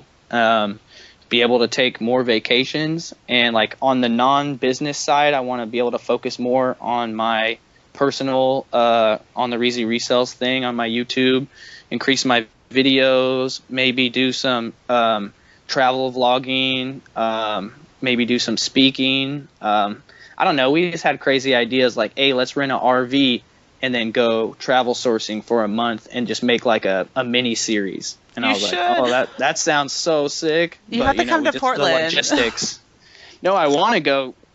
You were telling me about that, right? There's like Nikes everywhere. You know that Nike is like world headquarters is in Portland? I didn't, but I figured. Honestly, I'm such a like I'm a skateboarder, so I've like been anti-sports like my whole life until my daughter fell in love with softball. So like I assumed that, but I had to ask my buddy. I was like, hey. So yeah, look, the world headquarters is here, the campus. It's like 2 minutes from my house. I live actually right by it in the suburbs where I'm at. Yeah, that's why the Ducks always have the freshest gear. Oh my God. Okay, here's the thing. That Ducks gear ends up in our Goodwills. Wow, that's so like I've gone $5. into Goodwills before. Check it out. I've gone into Goodwills and I have seen, because they donate all their stuff to Goodwill, right? They'll donate just crazy samples to Goodwills. I've seen an entire clothing rack probably like 10 feet long with nothing but new tag Nike items. Like Nike just dumped some stuff off and they just put it all out. Wow. And And a then, lot of it was duck stuff or what? well, I mean, that this is just like in general, like, it'll be Yeah, all new yeah, tag yeah. Nike stuff. But yeah, I mean, all that stuff ends up at our Goodwill. So somebody found recently a pair of Hello Kitty Nikes that were only 13 made in the whole world for At your Goodwill? $13 at the Goodwill I go to almost every day. And they sold Wow. for, a few $1,000s to Yay. like a Nike, what is it, like a Collector. museum. Yeah. Oh, a museum. I Yeah. love that.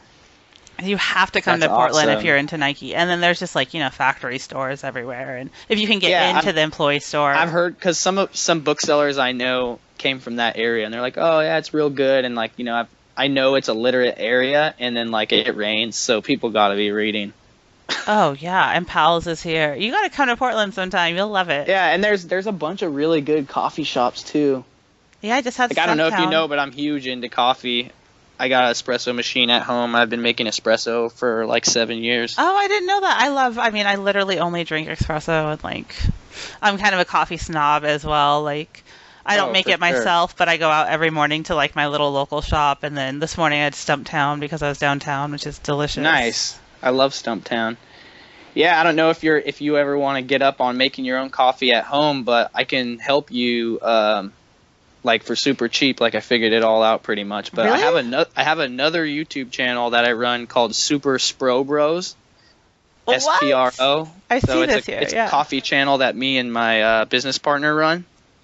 And so we just started it like a month ago, and we haven't put too much energy into it. But basic focus is just to teach people who drink regular coffee that they don't have to drink regular coffee, and that it's not as hard as you think it is. It doesn't cost as much as you think it does, and you just basically the same thing I'm doing with Reezy Resells, but just for coffee. Oh, wait, I'm gonna check it out. I don't think I'll ever make my own. Here's how I start my day. I have to leave my house or I won't do anything. So like I no, I've like figured this out about myself. So like it's like the carrot in front of the horse is my coffee, right? So it's like, okay, Yeah. if I get out of bed right now, I can go to the coffee shop. It's like walking distance. I drive, but Yeah. it's walking distance.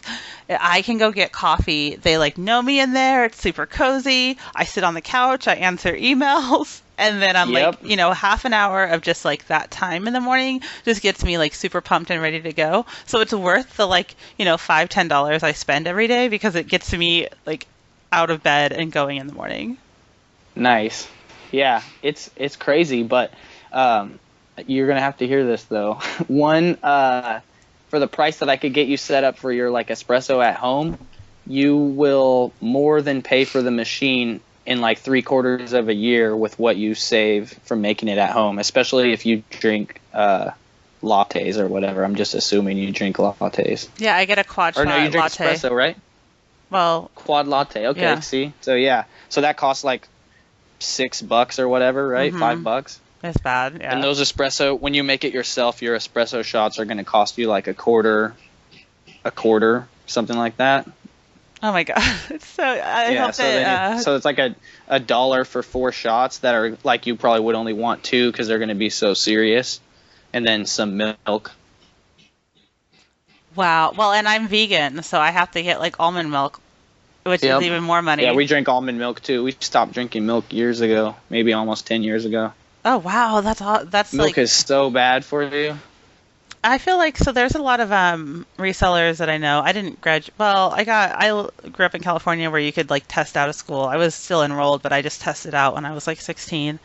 I just finished my sophomore year, and then I kind of was on my own from there. And my husband didn't graduate. He got his GED later in life, but he didn't graduate high school either. And both of us just have that like mentality of like you got to do it. No one else is going to do it for you.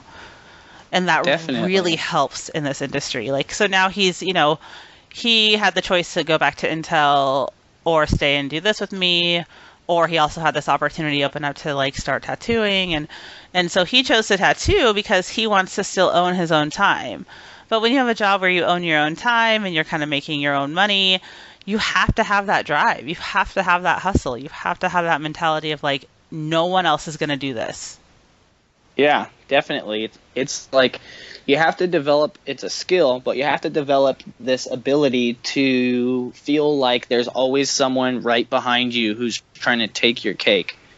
Well, because So there is. if you know, yeah, well there actually probably is, or like may or may not be like right then and there or whatever. But you know that saying that's really cliche, but like pretend like you're always on camera or whatever. You know, like I forget what it was. Gary Vee said something talking about like, you know, work like you would want your kids to like see you working or something like that, you know? And it's super true because you just can't slack. Like I prefer to like do the Grant Cardone thing and just 10x and bust my ass off so that like even when I fall flat on my face, like I get back up and I'm still like 50% ahead of you.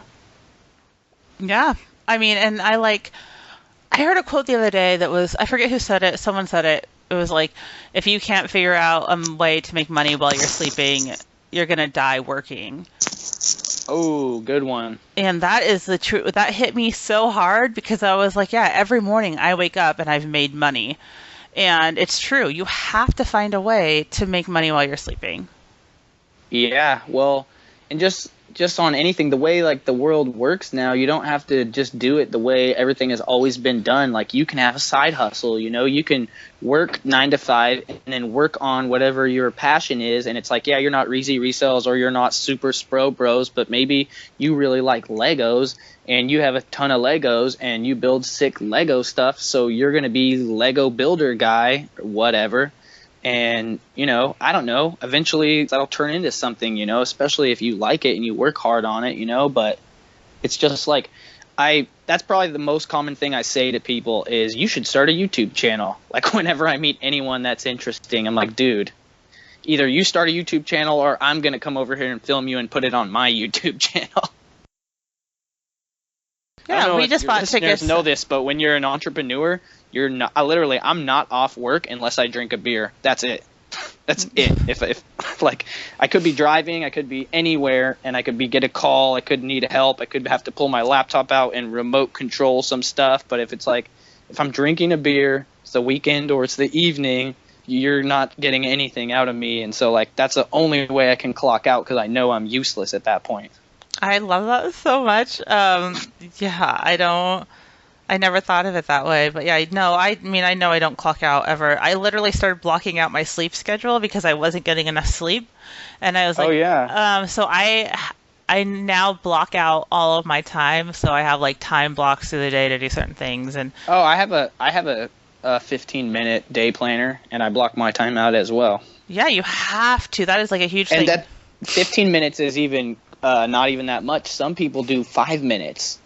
Really? Like yeah, like high level CEOs, they run their day planners on like the 5 minute level, and it's just like I forget what it was. I read a book written by a gentleman that was really high level CEO or something for Disney parks, and it's a book that's sold at Disneyland, and it's about managing. It's about time management. What? I want to Basically. read this book. I like love Disney history. I'm like a huge I Disneyland will nerd. I will get it for you so you can put it in your show notes or whatever. I don't have it right now and I don't want to go look for it. I might drop the Wi-Fi or something. No, it's fine. Yeah, I'd love a link to it. I'm totally gonna But pick it up. yeah, but basically it just tells you how he, you know, life before he learned time management, life after time management, and a lot of it is influenced from what he learned from the Disney company, and then it tells you what he has accomplished when he worked for Disney. And then he even tells you like the brand of planner that he uses, which you don't have to use the same one, but and he has a technical. He tells you exactly how he blocks it out and how he writes it, and he uses 3-color pen so that like you know he puts a red check mark next to the thing that you're done instead of crossing it out, which I thought was really cool because sometimes I cross stuff out and then I can't read it, and I like to be able to read it later sometimes. Or he has just like this way he writes his to-do lists where he starts from the top, right? Like your work to-do list, like in no specific order, just write it all out, top to bottom, and then your personal to-do list from bottom to top.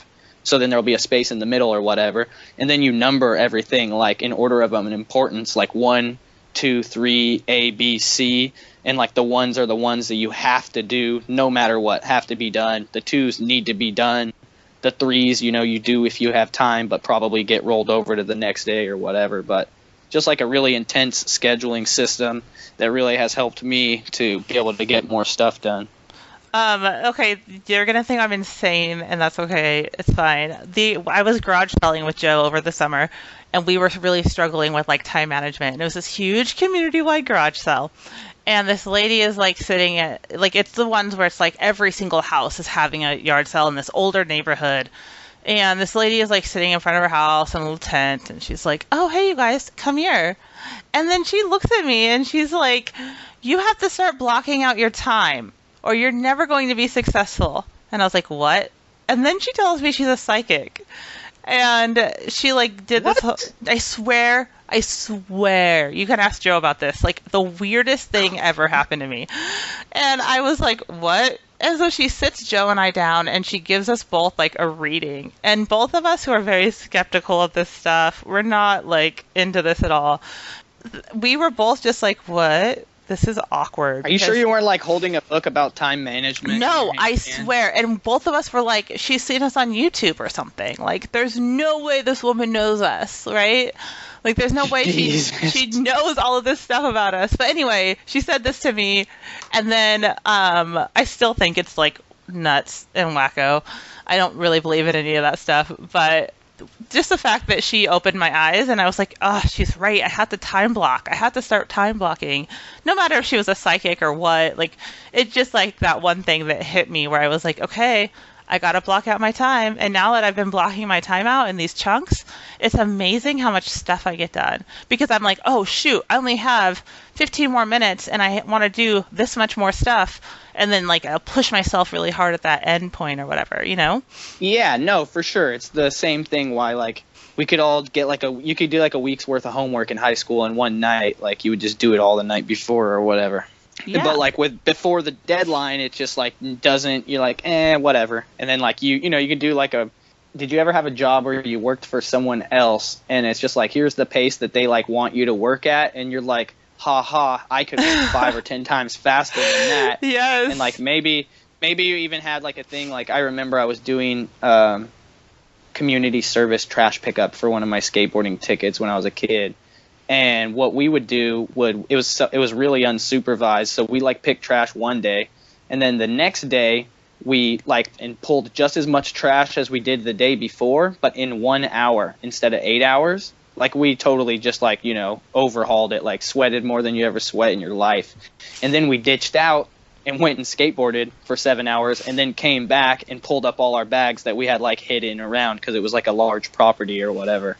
But it's just when you're motivated, you can certainly like 10x if not more your productivity, like as far as what the accepted, middle class level of productivity is. Yeah, people are always, that's like probably one of my number one questions is like, how do you get so much done? Like, how are you still able to like see your kid? I volunteer. Yesterday I spent all day at my son's school, but I blocked it out. Like, I knew I was doing that, you know? So like, Yeah. I live and die by like my planner and like having things blocked out. Otherwise, nothing gets done because you're just like walking around like, oh, I need to do that. Well, I should do that. What, I get distracted Yeah. really easy and so yeah, I live and die by like having a planner and Yeah. having time management. Yeah, my wife is a career musician at college, and so it's not necessarily her, but she does a lot of like practices and rehearsals with other musicians, and they're not all as responsible as she is. They're like musicians, I guess. So there's always scheduling issues, and I'm like, babe, we need the schedule. It's like I'm looking at the schedule right now. You're not here. Like, what's going on? Like, oh, it's gonna be an hour later, or like whatever it is, and it's just like it drives me crazy, It's like. That's like why I had told you I have to always be on the ready because I'm not exactly sure what's going to happen as far as scheduling, I might be like literally be outsourcing and then just be like, get a text that's like, boom, you need to go pick your kid up from school because I just found out I'm going to be an hour behind. And I'm like, holy crap, like I now have to leave the store when you haven't even looked through the whole store yet, It's like the worst thing in the world. Yeah, Joe's job is like super not scheduled right now, and it drives me. I'll be like, "What time are you coming home?" And he'll be like he won't know, and it just like it's the number one thing we fight over right now because I'm losing it because he doesn't have a scheduled time, and Yeah. I constantly am just like he'll be home or I'll be texting him like, where are you? You said 5 o'clock. It's 5:30, and he's like, I told you, like, nothing is ever gonna be like dead on schedule, and You always know, just, you got to hit him up with the Find the iPhone. oh yeah, I got an Apple Watch, and I like he got one too because now I'm like, you have no excuse not to text me back because it's on your wrist.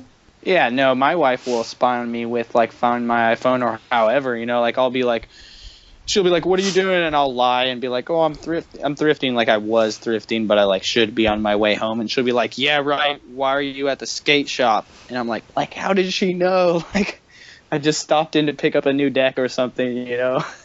Yeah, she's psychic. Technology, man. No, Yeah, no, she's psychic, definitely. the technology is crazy. But I love it. We wouldn't do what we did. And okay, here's the thing about reselling right now is I feel like the technology and all this is just like the tip of the iceberg. Oh yeah, tip. The I buying is like the market isn't even developed yet. I feel like this is the beginning, like the Right. beginning of e-commerce. And Like so many people are like, "Oh, I'm too late to the game." And I'm like, "No, you're not. Nope." the game just started. Like for all you know, like it sounds silly to say this right now, but it's highly possible that in our future Amazon won't even exist. eBay won't even exist. Like, maybe 20 years from now it'll be something else and it will be like, yeah, remember like the two companies that like started it, and they're gone now or whatever. Like you just never know what's going to happen. Yeah, I recently started selling on Poshmark, which is like a mobile app for clothing. And I like dragged my feet on it for a long time, and then I started I like to also read like business articles, right? Mhm. I started reading business articles, and every article that talked about used clothing online mentioned Poshmark, was saying Poshmark, Poshmark, Poshmark. And I was like, what is this? So I started using it, and within a month, I am doing half of what I'm doing on eBay on Poshmark. Wow, how does it work? Do you just list the stuff while it's like fulfilled in your closet or wherever you have it? So I cross post everything. I pay my employee to cross post, so I'm not even doing anything. From eBay to Poshmark, Yeah, right? so she just takes the photos I already have on eBay. She lists them she copies and pastes the descriptions, and she puts them on Poshmark. It takes her, a minute a listing or whatever.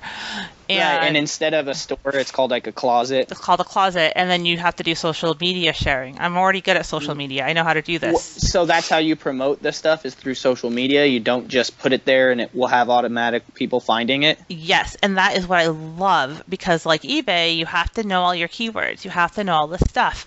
On this platform, you're actually sharing your items, you're connecting, you're networking, you're doing all this stuff. So where do you post that to? Where do you post your Poshmark items to? Within Poshmark. So they have like different parties that they host. Or like where do you share it to, I guess? Poshmark. Um, Okay, I don't get it. I know it's weird, right? So Poshmark is like this huge community in and of itself. Something is selling every 2 seconds right now on Poshmark, which isn't that fast, but it's growing, Okay. right? And so Poshmark, everybody has their closets, and you put all your stuff in your closet. You have all your listings, let's say. And then you get followers who are following your closet, right? And those followers Got can it. share their items to their followers. So that's kind of how you grow. And then you can also share your items to your followers. And then they have parties. So the parties happen like 3 times a day, and they'll have different topics. So like, let's say you have Free People. It's a brand. You have a Free People party. You want to list all your Free People stuff to this party. And then anyone who's looking for Free People stuff is going to be on there. The other thing is How do you know that a Free People party started and that you need to get your stuff in there? they tell you what parties are going to be happening like a day in advance, and they send you a notification as well. Like, oh, this Does it party automatically put your Free People stuff into that party? started. No, you have to share it yourself. So you definitely have to be like on there doing things, but Okay. it's But you could have a worker doing that for you. I don't do it myself. I have someone else doing it for me. Awesome. Awesome. And she can do it. She's on vacation right now, so she's not doing my eBay listing. So she's doing all my Posh stuff, and she can do that all remotely. Nice. That means you can get it done for like $2 an hour, probably. Yeah, it's very inexpensive to get done. But here's the thing about Poshmark, that this is why it works. They keep your money, right? So you sell something. Most people aren't resellers on Poshmark, right? They're just people selling their Yeah, clothes they're just people selling their and stuff, buying right? things. So you sell something on Poshmark, you make $50. It goes into your wallet until the person gets the item and then it's released to you. And then you can either transfer it to your bank account or you can leave it in your wallet. Most people have that money sitting in their wallet and they're just respending it on Poshmark. Holy shit! So it's a huge arbitrage Yeah. that men like me don't have any idea about. Mm-hmm. I never even heard the word posh or Poshmark until the Posh Hanger followed me, and then I was like, "What is this?" All of a sudden, I started, like you said, I started to see the word posh everywhere. It is a And, like, huge market, and you should actually be getting into it because Nike is one of their best-selling brands. I really want to get into it. So I could sell brand new items too on Yep.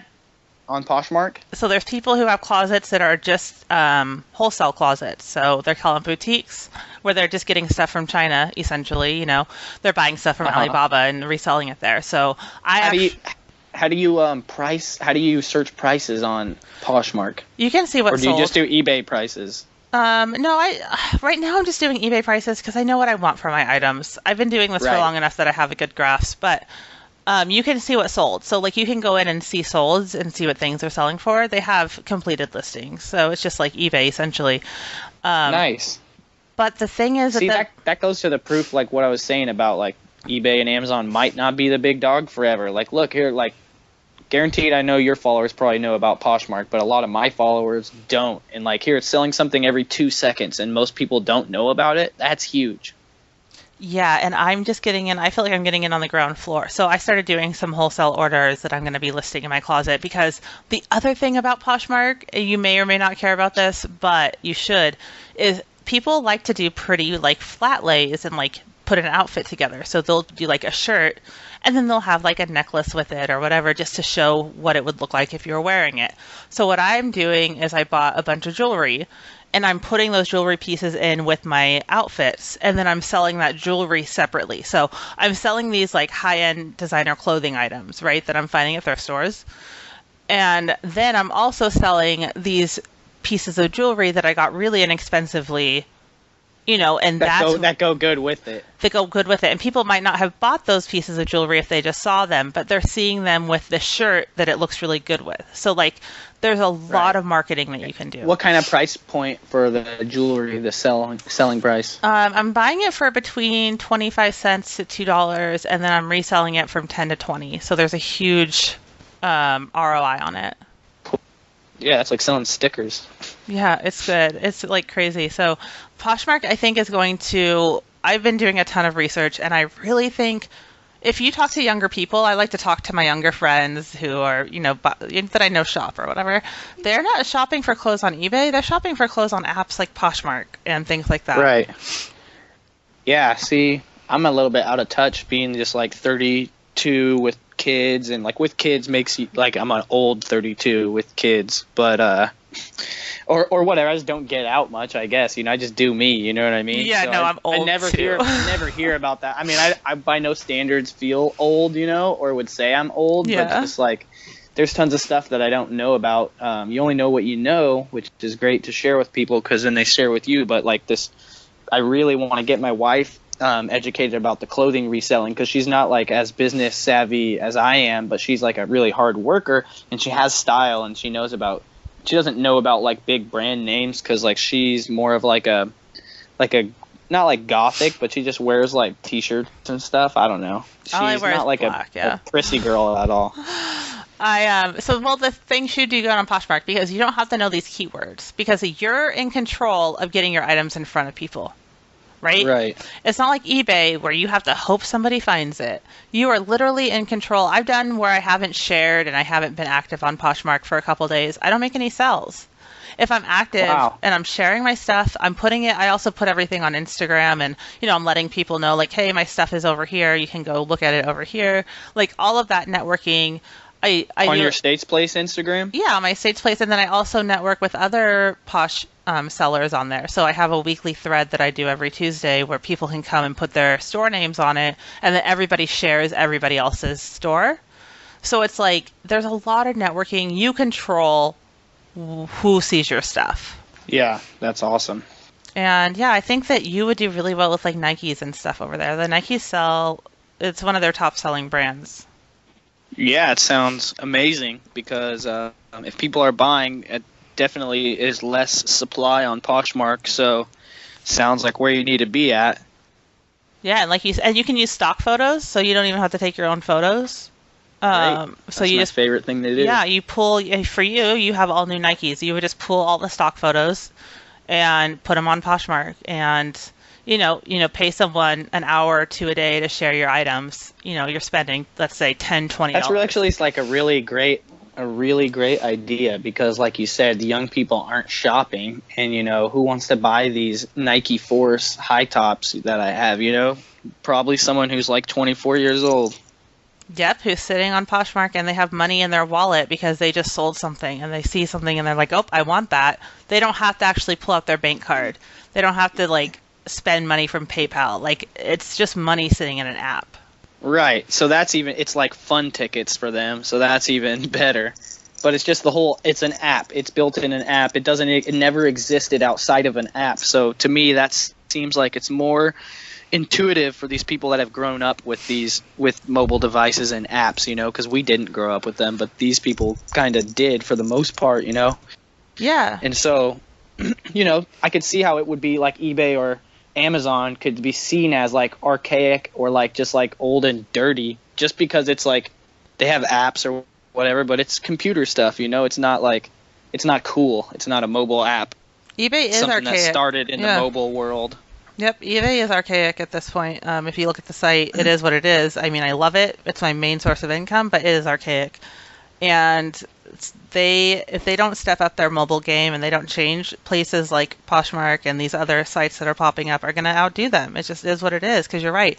A younger generation is coming, and they have money. Yeah. They have jobs. They want to spend it. eBay's kind of dumb. I don't know what their deal is. Like, they're charging money in all the wrong places because, like, for example, the reason I don't cross-post my entire, 40 to 50,000 unit Amazon inventory to eBay is because it costs too much. Mm-hmm. I would have to, like, algorithmically analyze which ones would be worth it and which ones wouldn't be, because that's why Amazon wins in the long run. It's because it doesn't cost anything to list anything on Amazon. It's free.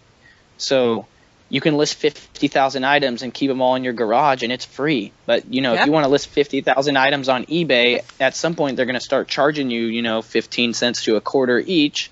And that's like a large dice roll, It's like a free dice roll. You can take 1 million free dice rolls, but you can only take a limited amount of 25-cent dice rolls, no matter how big your bankroll is. Well, yeah, I mean, and Poshmark is the same way. Everything is free, but the fees are more. The fees are more aligned to pay or Amazon Right. fees. But Yeah, that's I don't fine. care. I'll pay more fees, like eBay. If you're listening, eBay. I guarantee I could make you like $50,000 if you would just let me list my crap for free and then charge me the listing fees on the back end. Yep. No, you're right, but I don't. That's the thing, is like eBay's going to get overcome by these places where you can list for free. And yeah, sure, I'll pay more. I'll pay that, I think it ends up being like 20-25% fees. There's like a flat fee, and then it's kind of like Amazon where it's not like eBay you can say is like 10%, but it's not like that. Yeah. It's based on all these other things. So, Right. And the shipping. Here's the thing about Poshmark. Guess who pays shipping? The customer. Guess who handles all the Nice. customer service? Poshmark. I never have to deal with customer service. If they can't That's return great. anything. There's no great. returns. So like they pay shipping, right? It's a flat like $5 to ship. So the customer pays for all the shipping, and then Poshmark sends you a label. You print the label, you slap it on your thing, and you send it out. Nice. And it's USPS? Yep. No. Sorry, it's It's UPS? It's USPS. So it's priority. Okay, cool. So you could leave it for your mailman. Mm-hmm. Awesome. Yeah, that's the best, man. The worst thing in the world is before you print your own postage or waiting in line at the post office, you got like 50 packages. Well, and I feel like a lot of new sellers like fell on eBay because of shipping. Like shipping charges will eat you alive if you don't know what you're doing. Yeah. And it's really hard to get over that first hump of like, okay, how do I charge for shipping? How do I not charge for shipping? What should I be doing? All this stuff. To where places Yeah. like Poshmark and Amazon, they figure out the shipping for you. That's Right. not part of your profit or anything like that. So, and no refund or no returns is so cool. Yeah. No, on Poshmark, no returns. No returns. Wow. Yeah, on Amazon, you have to, as a seller, pretty much agree to adopt all the same policies that Amazon has, which obviously there's a reason people like them so much, because they let them return anything for any reason. So you have to end up taking returns on stuff. And then so like that's one thing I don't know if I touched on, but it's just like we have a 10 to 15% return rate on shoes, which I guess is pretty much industry standard. People buy like more than one pair and then return the other one or whatever. But I'll get shoes back from the customer and that will have been like worn outside and they're like damaged or whatever, and then I have to get them sent back to me and then I have to sell them on eBay. Oh, so you're basically breaking even at some point. No, we do all right. I'm sure. Okay. Sometimes we break even, or even like only lose a little bit, which is cool, rather than having a $30 bill sitting in the warehouse until it's a $10 bill or whatever. Yeah. But sometimes you make more money. Like I said, you'll just find out. You're like, you're trying to solve a problem, and then you like figure something else out. Yeah. No, that makes total sense. But I totally love eBay. I just hate it also. Look, take your clothes and put them on Poshmark. I'm like gonna urge you so hard to do this because do guys shop on Poshmark too? Yes, there's guys as well. Weird. So women's, men's, and children's. And you know why? Because women are shopping for their husbands. Oh, I get it. I'm so behind times. Like I barely just made a Pinterest account, and I was like, what? Guys use Pinterest? Like, oh my gosh, I don't know about that. Actually, I don't know if guys are using the Poshmark app. I'm sure the younger people are though. They're looking for those items, like. Yeah, well, you gotta be like, like there's no excuse to like not have style anymore. There's like companies where you can like pay them and they'll like send you clothes. Like, people are doing all kinds of crazy stuff. Like I got friends that are like, they do like meal services or whatever, where like ready to go meals like come in a box, like, oh, here's 3 meals for the week with instructions and all the ingredients, and they're like, yeah, it costs a lot, but at least I don't have to go to the store. And I'm like, it's organics to you. It's like a produce once a week. They drop it off at my house, and hell yeah, it's great, and it's all locally sourced from the farm. So I'm feeling like I'm doing the right thing, and maybe it's a little more expensive, but I'll check that out because we have farms around us. But what sucks is living in the coast. California or whatever. I'm not in a big city, and so like I don't have access to like. I'm surprised we have Uber because like we don't have a ton of stuff. Like we don't have a Walmart. We barely had a Target for like 5 years. What? Like any of those delivery services that deliver food, there's like 10 or 20 of them by now. We don't have any of them, and like all the grocery stores that offer delivery, they don't offer it in our area. It's just like coming soon to your area, and I'm just forever like, though. super bummed. Oh my gosh. Well, because like it's like I don't know how much hours my wife spends shopping for food a month, but I think it's got to be at least like 15 hours or more, and it's like you don't have to do that anymore. It's the future. Like you can buy that time back. You really can, and that's the thing. I'm buying time all the time. I want to buy everybody's time. Like I don't want to do anything except what maximizes my profit, and so I want to buy. Yeah, do you time. know about that app TaskRabbit? Yes, I have it on my Apple Watch. Oh wait, we no. don't have any available rabbits in my area. No, I'm thinking of something else. In my area. You don't have any? You don't want to. Yeah, so there's no one one that's like no one who has signed up for that to be a rabbit in my area, and I was like, oh, if I had time, like I could do that, or I could be an Uber driver. There's so many opportunities, but like people hire, I read a story about a guy who one year found like a super hot product on, this was a couple years ago at Toys R Us or whatever. And then he ended up, it was like a super winner for like Christmas or whatever. Yeah. And he ended up like getting home and checking all the Toys R Us on the internet and figuring out where had what stock or what didn't or whatever. And then he sent some friends to go check it out.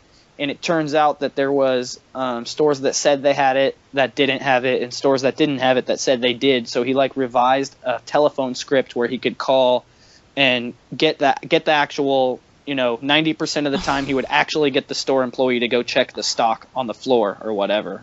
and tell him the actual answer, which he had to like figure out how to make that work, because oftentimes employees would just say hold and then say, yeah, whatever, we don't have it. They're just making something up. And then he used a scraper to pull all the phone numbers for every Toys R Us in the entire United States, and then hired a like a phone service, like a telemarketing agency or whatever, to call all the Toys R Us and use his script and then fill out his Google Docs spreadsheet that showed him the actual quantities in each area. And then he used services like TaskRabbit to hire people to go pick these items up for him and then drop them off at the UPS store where he had an account where they were boxing them up and shipping them off to Amazon for him. So he didn't get all of them because he couldn't find rabbits in every area, but he ended up, making like $250,000 buying all these hot, like, let's say it's Tickle Me Elmo, or just the power of technology, it's ridiculous. Oh, and being smart about it. That's the thing, is like, you can't just expect have you read that book or listened to that book? I listen to books because time, but Girl Boss. But I have seen that book before. Do yourself a favor and go listen to it. Or you listen to it. You don't have time to read it. Go listen to it. I'm going to write it down. So good. I listened to it this week, and things that she said, like, you're not going to get anything if you don't ever even ask for it. Yeah, she would gotta be the squeaky wheel. Yeah, like she would want something, and she would ask, and then people would be like, "Well, how did you get that?" And she's like, "Did you ever just ask? Like, did you ever ask?" Like, people are worried about being shot down. Like, that's one thing, is I will either get what I want or I will annoy you. Like your books. That's how it all started. Bottom line. Yeah. Bottom line. I'm gonna get what I want, or I'm gonna annoy you. I'm gonna politely annoy out of you. But there's no reason not to ask. It's just like, you might not ever get that ask ever again. Yep. Joe recently said to somebody, and I overheard him, and I never thought about it before, but he was like, yeah, Nicole's doing this now, and Nicole, like, if she wants to do something, she always makes it work. Like, she's always successful at it. Right. And I was like, yeah, you're right. Like, if I want something, I don't just sit back. Like, I do it. I make it work. Yeah, well, I like how you said you kick yourself out of the house to get your engines going, because it's kind of like that saying, if you want to take the island, burn your boats, Yeah. To where it's just like, yeah, you have no option. You're like, I left the house already. I ain't going back. Like, I got my coffee. Now I need to get money, like, or whatever it is. Right. Even if I have to come back to the house to work, it's like, I'm already up. Sometimes, you'll wake up and you'll lay in bed, or you'll wake up and you'll sit on the couch. I'm already up. My office is all downstairs. It's the first level of the house, so I don't need to go back upstairs until it's time to not be working anymore. Nice. So yeah, it's weird things like that. Yeah, that's awesome. So anyway, we gotta wrap this up. We talked for almost 2.5 hours. Jesus. I Cristo. know. Talk about time blocking. This was so good, though. I'm really thankful. Yeah, there goes the day. Nope. It's only 12:30. I was up at. What time do you wake up? Do you wake up early? I not as early as I should. Especially as I have a 4-year-old cuddle bug next to me. Yes. But lately I've been waking up earlier. So I've been waking up like 7 to 8 o'clock. And usually, like, if I sleep past 8, I feel like a piece of crap. So 7 to 8, and like my kid wakes up like 8 to 10:30, depending on like how lucky I am, I guess. So it's like, if I gotta get up so that I can get those super productive time periods done before my 4-year-old wakes up, and I have to give her my attention because that's a nonstop show. I have a 4-year-old. I understand that. She's almost 4. She'll be 4 soon. She's 3 right now, but. Yeah, it's with kids. It's like, if you're not up before them, then you aren't getting anything done for this. I have to have everything done basically before 1 to 2 o'clock when the kids are out of school, because from the time they're out of school to the time that they go to bed, I want to hang out with them. That's why I do this. Exactly, right? You can do something, but it's like, what is the point of being an entrepreneur if you're just not, you're at home with your kids, but you're just, they're just watching TV and you're on the computer working. You're not really there. You know what I mean? So yeah, that's why we do this. You gotta actually give them your attention. Totally. But hey, thank you for coming on and doing this interview. I really appreciate it.